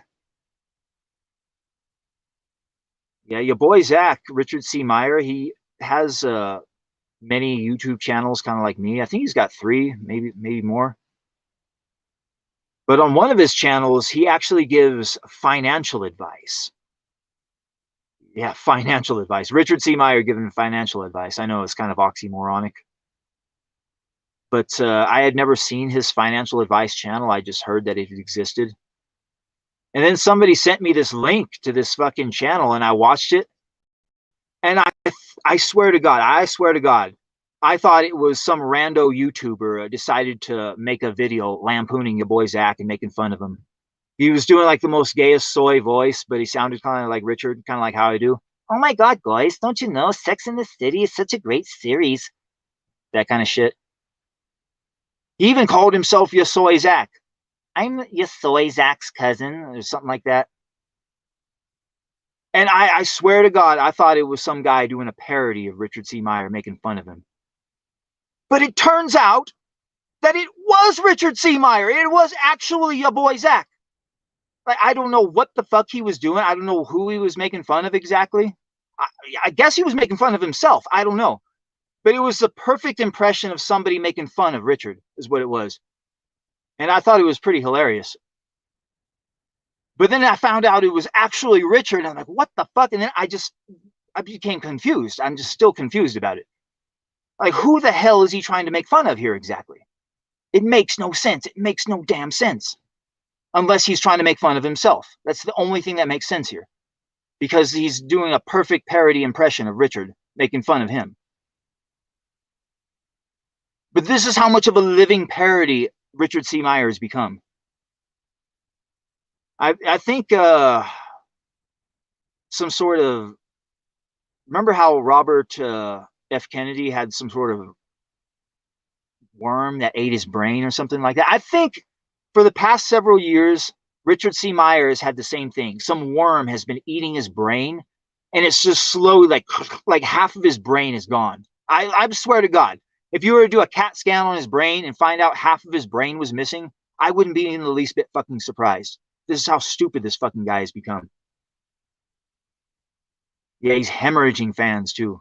The more his fans realize who and what this clown is, they're just like, oh my God, what the fuck was I thinking? The only reason people still buy his shit is, well, the people who kind of forgot about him years ago, but then every so often they'll look at their emails and they'll get an email from him, and it'll be one of his new campaigns, like, oh, your boy Zach, blah, blah, blah. And they'll remember his jawbreakers that they supported way back in the day, because Mark Wade and the SJW is trying to cancel him, so we got to support your boy Zach, blah, blah, blah. And it's just basically ingrained into their brain like muscle memory to support him. And they haven't watched his show in years, so they have no idea what he's become. All they do is just get his emails, and they just buy the fucking book or whatever with the email link. And that's basically the only thing that's kept him afloat. His fucking fans that don't follow him anymore and just click on the email links that he sends them every once in a while when he gets his campaigns out there. And it's got to the point where he can barely clear 20 grand anymore. And he's got to do these weird gimmicks where he sells his own art for $500, $1,000 a pop. I forget how much he was selling it, just to try to get him over. And I think he ended up making 34 grand when it was all said and done on campaigns that used to easily clear $250,000. Narzak! Yeah, I don't know what the fuck happened with that guy. The brain worm. The fucking worm that's been eating his brain. That's the only thing I can think of. He was an extra in one too many cuckold pornography films, and some sort of virus fucking made its way up his nose and fucking ate his brain away. I guess. Yeah, he's become a fucking living parody. He's even come out and said that it's over. The SJWs are defeated. There's no more SJW comics anymore. Comics are now free of SJWs. We won the culture war. Like, who's we, motherfucker? Like, there's still woke shit everywhere. I mean, what the fuck are you talking about? God damn. Look at what they did to the Joker 2, for fuck's sake. Oh, no, but in his mind, Joker 2 is some sort of avant-garde piece of fucking art or whatever. Jesus fucking Christ. Yeah, there's still a social justice warrior bullshit in comics. Here recently, in a Blue Beetle comic, they actually gave Jeremy from Geeks and Gamers the Doomcock treatment, in which he is now like a villain in their fucking lore. Yep. Jeremy from Geeks and Gamers is now a fucking officially canonized as a villain in the Blue Beetle. It's supposedly they were lampooning him as this YouTuber that radicalized this kid. And the funny part is, like, you look at the things that he was supposedly saying, and it sounds like he was listening to the Big Daddy show. Like, that's not Jeremy. That's not Jeremy from Geeks and Gamers. You're listening to Big Daddy right there. That's the guy who radicalized you. Fuck. Yeah, it was pretty funny. talking about, well, all of the shit I talk about, basically, but in so many various comic book panels. And the guy looked just like Jeremy or whatever. Like, you're making him way too based. Jeremy from Geeks and Gamers isn't that fucking based. You're making me want to go watch his fucking channel now. Shit. Like, you're portraying him too well. That's what happens when wokeists, when leftists try to make villains out of people of the right. All they do is like create iconic characters is all they do.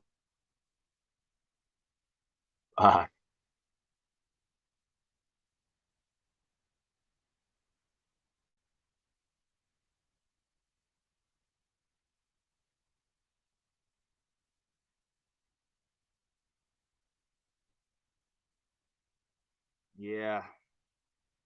I think your boy Zach is causing a lot of splash damage to Ethan with all of this bullshit he's saying. And Ethan's kind of trumpeting it and parroting it. Oh, look at your boy Zach. He's such an enlightened individual. Like, no, his fucking brain has been eaten away by parasites. He can barely fucking think anymore.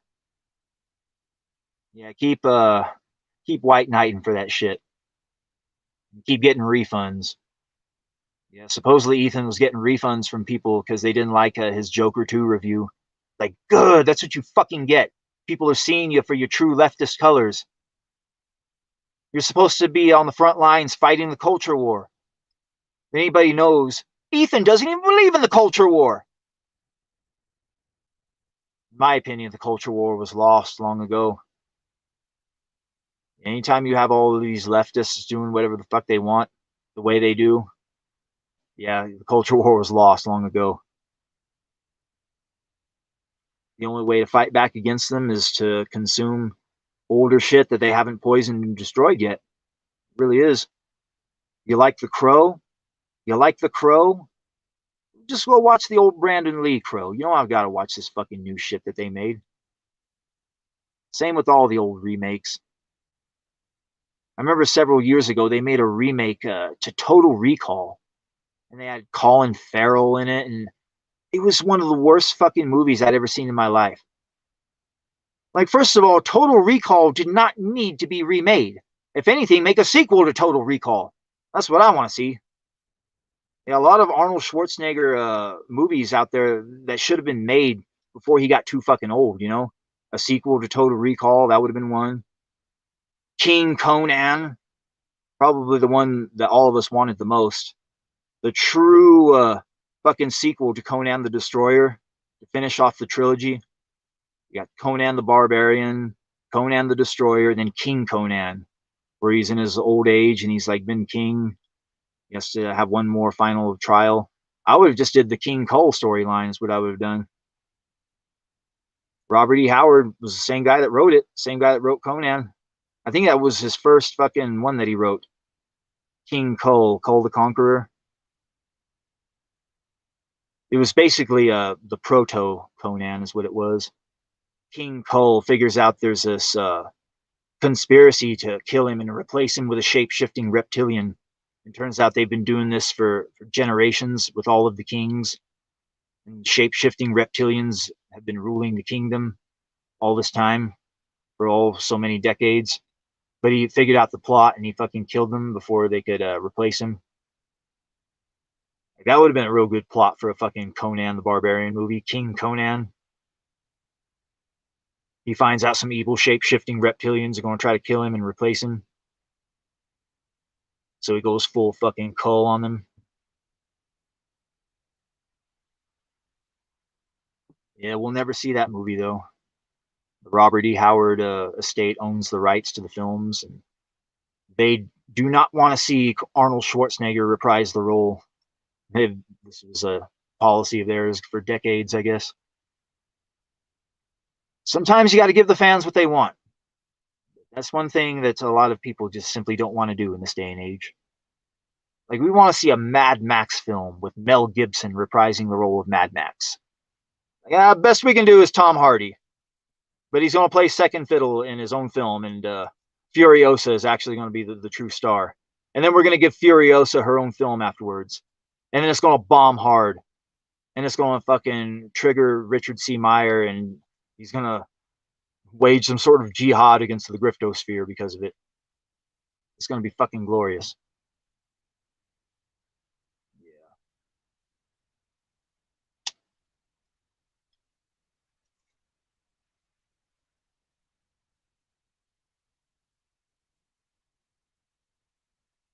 Yeah, I heard there was a lot of drama going down there with George Alexopoulos and Razor Fist over their Ghost of the Badlands book.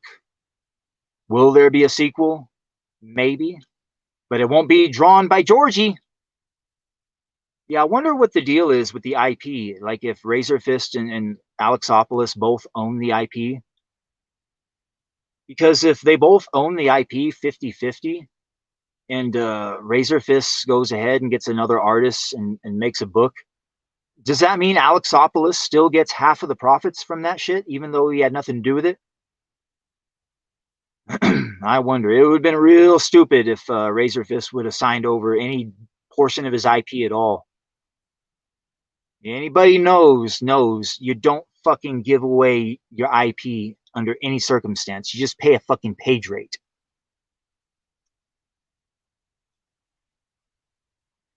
Yeah, I wonder if Vito gave away a portion of his fucking comic to his artist. It would be very, very stupid if he did. It would explain a lot of things. Vito says he's not going to talk about it until the comic is out, which will probably be never.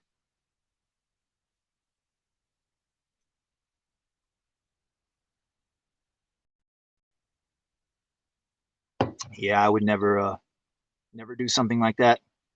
That's not to say I wouldn't structure a deal with an artist a certain way to get the most out of them, if you know what I mean, but not give away the IP.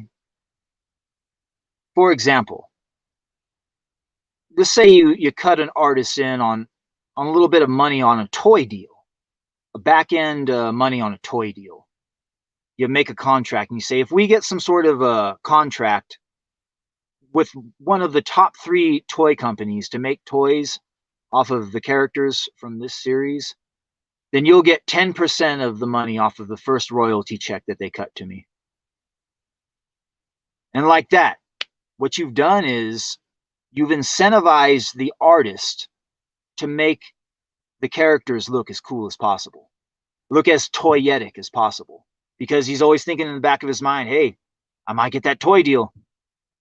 But you do it in such a way, like I said, it's so like random and obscure. Like I said, that one of the top 3 toy companies, first 10% off of the first royalty check. The first royalty check could be like, I don't know, $100,000 for the first year of sales. So that's like $10,000 right there. That's a decent payday if you're a fucking artist from a third world country. But they don't think of it in that terms. A lot of them, they're like, oh, I get to fucking get some money off of the back end if a toy deal happens, so I'm going to make these things look as cool as possible. So what it does is it ultimately incentivizes them to draw the fucking shit as cool as possible. Make it look as toyetic as possible. Make the character designs look as fucking pimp as possible, if you know what I mean.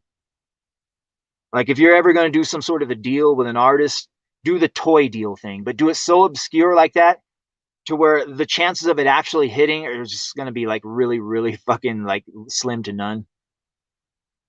Like, oh, look, we got a toy deal, but it's not with one of the top 3 toy companies. Well, next time. Like, what are the top 3 toy companies anyway? Hasbro, Mattel, I don't know. Like, what are the chances of getting a deal with one of those companies? I mean, shit. Yeah, but what it does is it incentivizes them to make the shit look as toyetic as possible. And if it looks cool enough to be made into a toy, it's going to be very visually appealing, if you know what I mean. And that's what I always have in the back of my mind whenever I'm doing character designs. Like, if this was a toy, and if I was a kid, would I want to play with this thing? And that's the way everybody should come about their character designs if they're doing comics. Yeah, I remember Ethan saying something about that, wanting to publish Jawbreakers because it would give him the excuse to make toys out of your boy Zach's characters or whatever. Like, motherfucker, why don't you just do your own series? that's kind of military related, and make them look as cool as possible. And then you could do your own toys. You don't gotta fucking do any boys act bullshit. This was years ago. Ethan talked about this. I doubt he that's any of that is on his radar now, of course.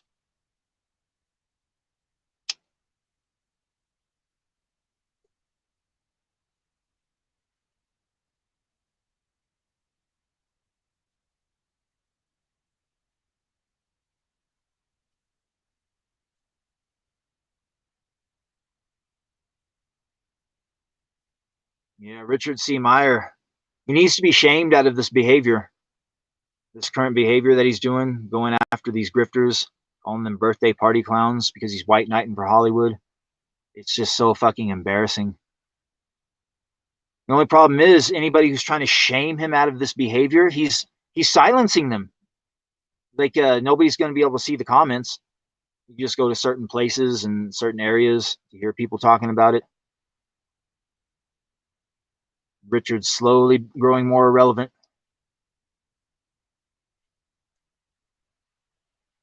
Yeah, there's good shaming and then there's bad shaming.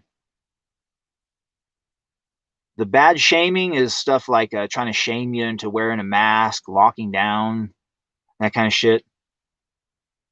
Shaming Richard C. Meyer into taking care of his kids and stop going on this crusade against against these grifters in honor of Hollywood. I must defend Hollywood's honor.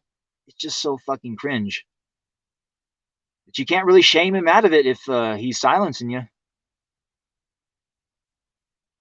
Yeah, leftists, they're real good at shaming people into line. But you know it starts when you always shame. I know women need to be shamed more. Yeah, something happened with the modern Western female, and like they just completely stopped feeling the emotion known as shame.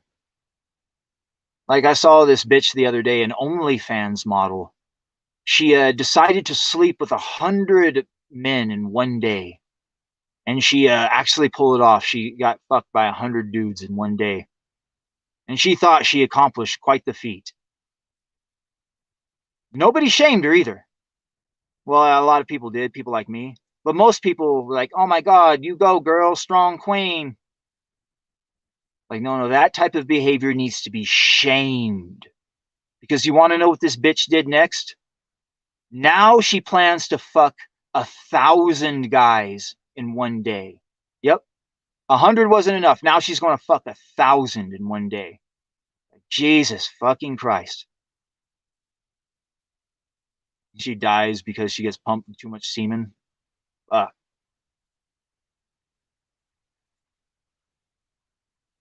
Yeah, that is the type of behavior that needs to be shamed. Horror behavior, slut shaming needs to make a comeback. I know that.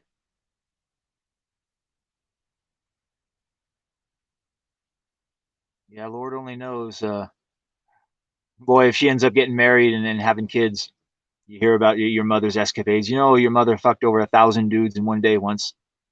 Like, oh, Jesus Christ, how are you supposed to live with that shame?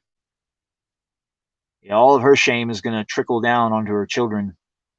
Ugh.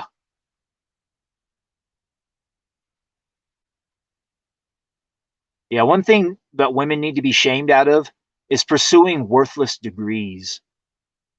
Too many women pursue just worthless college degrees that mean nothing in the grand scheme of things. I don't know how many women I've come across with degrees and stupid shit like business management or underwater basket weaving, blah, blah, blah. And then they end up getting jobs just as baristas, or at the very highest level, they might become somebody in HR. And it's like, how do these degrees help out your husband and children, though? That's the fucking question. Like if I'm vetting a woman and she says that she's college educated or she has a degree or whatever, and like, all right, what's your degree in? Let's find out. What is the degree in? And without fail, it's in something stupid that's not going to be beneficial to the husband. Nothing in massage therapy. Nothing in the culinary arts. No. Nothing in like caregiving. Nothing like that. Nothing in like education. No, it's mostly stupid shit. You might find the nurse here and there, but the nurses are the worst. Find a bitch who's well versed in caregiving. Like when you get older, she'll be able to take care of you in your old age. Massage therapy, she'll be able to give you a nice, good massage after a day's work. Culinary arts, she'll be able to cook you a good meal, a nice, robust fucking Thanksgiving dinner. Education, she knows how to teach. She's a teacher. She can homeschool the kids. You know, a fucking degree that could double for the regular world where you live at home and in the world of the fucking private sector. But no, too many times they pick a degree that's only applicable to the private sector. And more often than not, they can't even get a job in that particular field. Yeah, women and worthless degrees. There's an epidemic of it. And what it's led to is a lot of depression. I think I saw some sort of statistic where it said, I think 60% of white women are on antidepressants. Like, Jesus fucking Christ. It makes fucking sense. Like, just get married, have some children, and be a mother. Maybe that could be your antidepressant. Like, no, I got a girl, boss it up. And we wonder why nobody's having families anymore. That's too fucking expensive. Yeah, if everybody wanted to wait until they were financially secured to have children, though, I would never have been born. Like, sorry, son, we just didn't have enough money at the time. Your soul's just going to have to hang out there in the spirit realm for a while. Maybe another family will let you in. Oh, no, but I wanted to be born in this family. Too bad. No, here he comes. No, aborted. You got aborted. Sorry. Try again next time.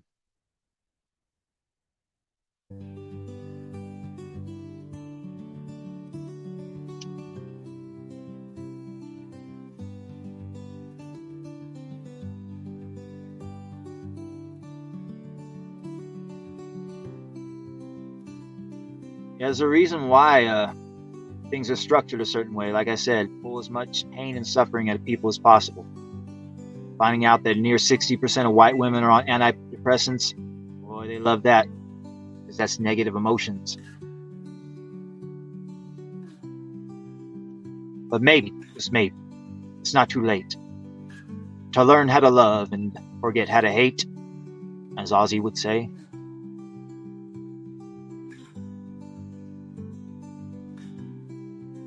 Yeah, they make a lot of money off of those white women, off of those antidepressants.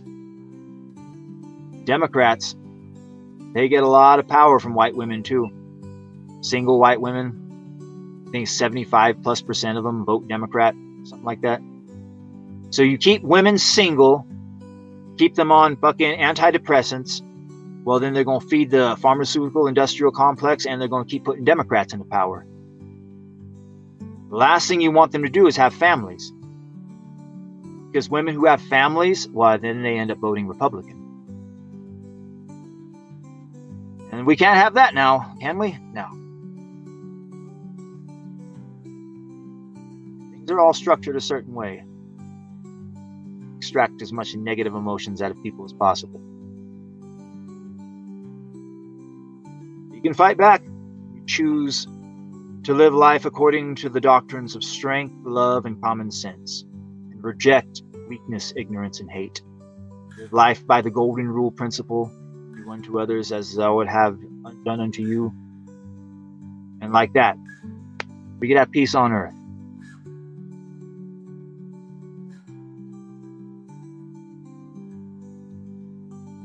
All right. Yeah, we've ranted and raved for a couple hours. Shit. Maybe we'll go ahead and end the show. Yeah. Maybe we will end the show. It's been a fun one, guys. Thanks for coming out, y'all. The only question is, what show do we end it on?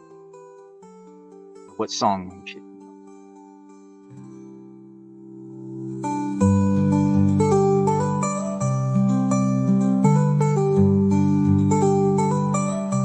only question is what's on deck. Thank you for coming out tonight. Big Daddy Show. Everything is alright. Everything is alright.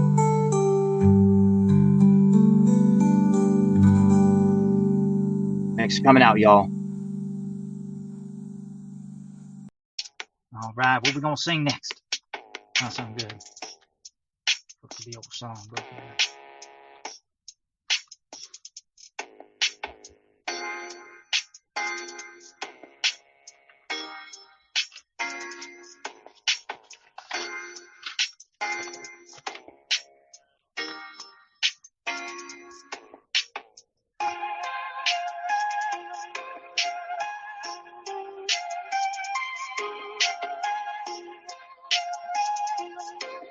Man who sold the world. We passed upon the stair. We spoke of was and when, although I wasn't there. He said I was his friend, which came as a surprise. I spoke into his eyes, I thought you and I'd have known a long, long time ago. Oh no, not me. We never lost control. Your face to face with the man who sold the world.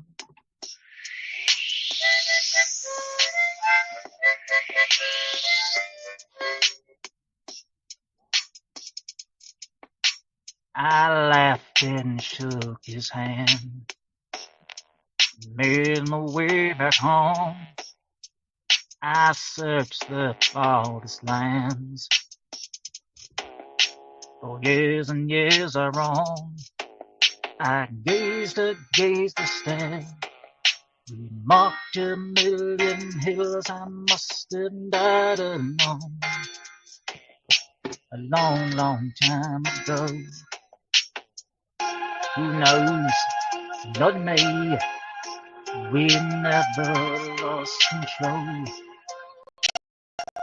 Your face to face with the man who sold the world.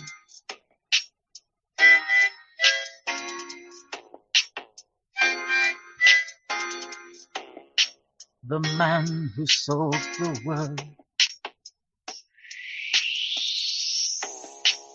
In face to face with the man who sold the world.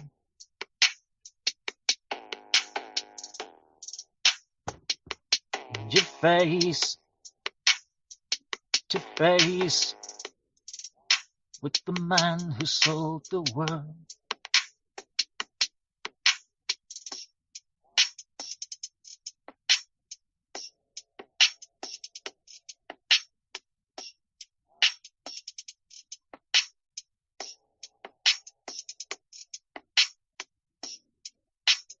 Your face to face with the man who sold the world. With the man who sold the world.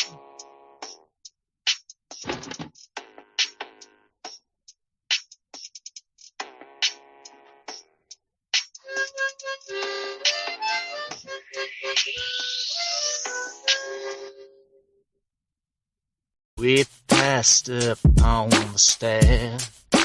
Spoken wasn't when, although I wasn't there. Said I was his friend, which came as a surprise. I spoke into his eyes, I thought you might have known a long, long time ago.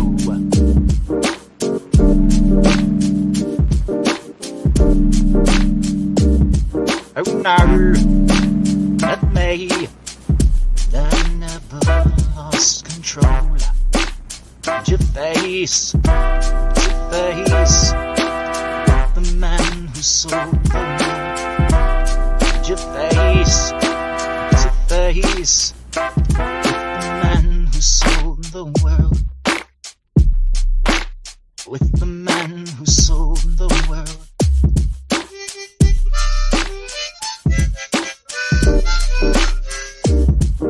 I laughed and shook his hand, made my way back home. I searched the farthest land. For years and years I roamed. I gazed and stared. We marked a million hills and must have died alone.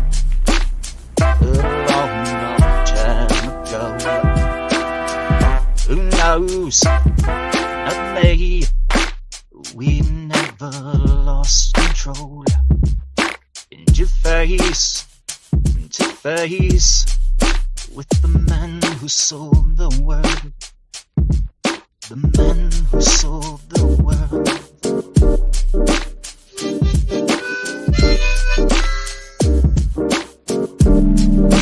Like I said, you can have a military that can win wars, or you can have a woke military. You cannot have both.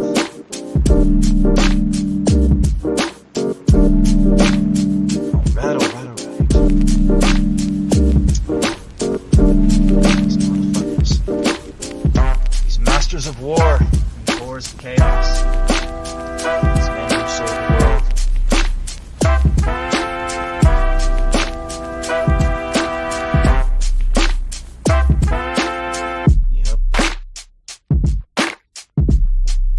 Boomers. They could be looked at as the metaphorical man who sold the world. Sold us all out. Sold us out to social engineers, their gods, money and government. It's not too late to reject all that fucking bullshit. One of the main key things is to reject the ideology known as feminism. Whether you're a male or female, don't be a male feminist. If you're a female, don't take up feminist ideology, because it is the antithesis of love. It will turn you into a summer whore.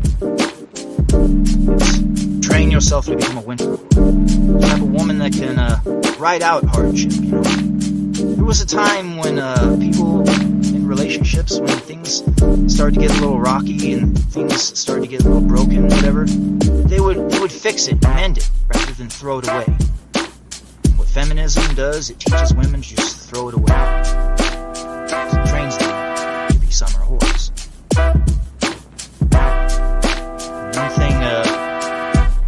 One thing about being a summer whore and the ideology known as feminism, it tricks these women into wasting the best years of their life pursuing school and career. Looking for a job in the city, working for the man night and day, but I never lost a minute of sleep. Worrying about the way things might have been. They will keep on turning, turning proud and merry, keep on burning. Rolling, rolling, rolling, rolling, rolling on a river, rolling on a river, rolling, rolling, rolling, rolling, rolling on a river. Where do you think the contact with the aliens came from? When did that start? You know, I'm not going to get into it. I need to hear about aliens. I know you already know all this, Joe. Hold on a second. It's always. But I want to ask you this because I don't know. Oh, yeah, right. We're in contact with aliens. Like what kind of shit? Here's what's happening, because it's not just one group of aliens. What's the different groups? The big five. Okay, tell me what's going on. Let me begin. This is really, I'm telling you, Joe, this is a real deal. We're listening to you. Well, first off, elves is the main group. Okay. And they call them the elves. It's clockwork elves. I don't think you're allowed to say that anymore. There are bad things that look like elves that have horns when they show you who they really are. Damn. They're bad aliens. I'm with you. AI is alien. Like a robot. Yeah, they're like robots coming to kill you. Jesus Christ. The chimeras are alien. And there's a hive mind sort of thinking to a lot of this. They want the organs. I swear on my kids I told you the truth about that. I believe you. They're coming after everybody. Jeez. It's a breakaway civilization, dude. We don't know what they've got. Joe, they're control freaks. Well, everybody's a That's why I'm control so freak. glad you're in the fight now. These guys are on stuff that like nobody even knows. What do you think they're on? Stuff they've been given. Okay. I understand what you're saying. You know, there's like armed guys with machine guns. That is a group of people that were obsessed with combat. About the most fearless killers there are. Do you think that's from their heritage of war? I mean, it's just like, it's mental illness, man. Yeah. That's a fact.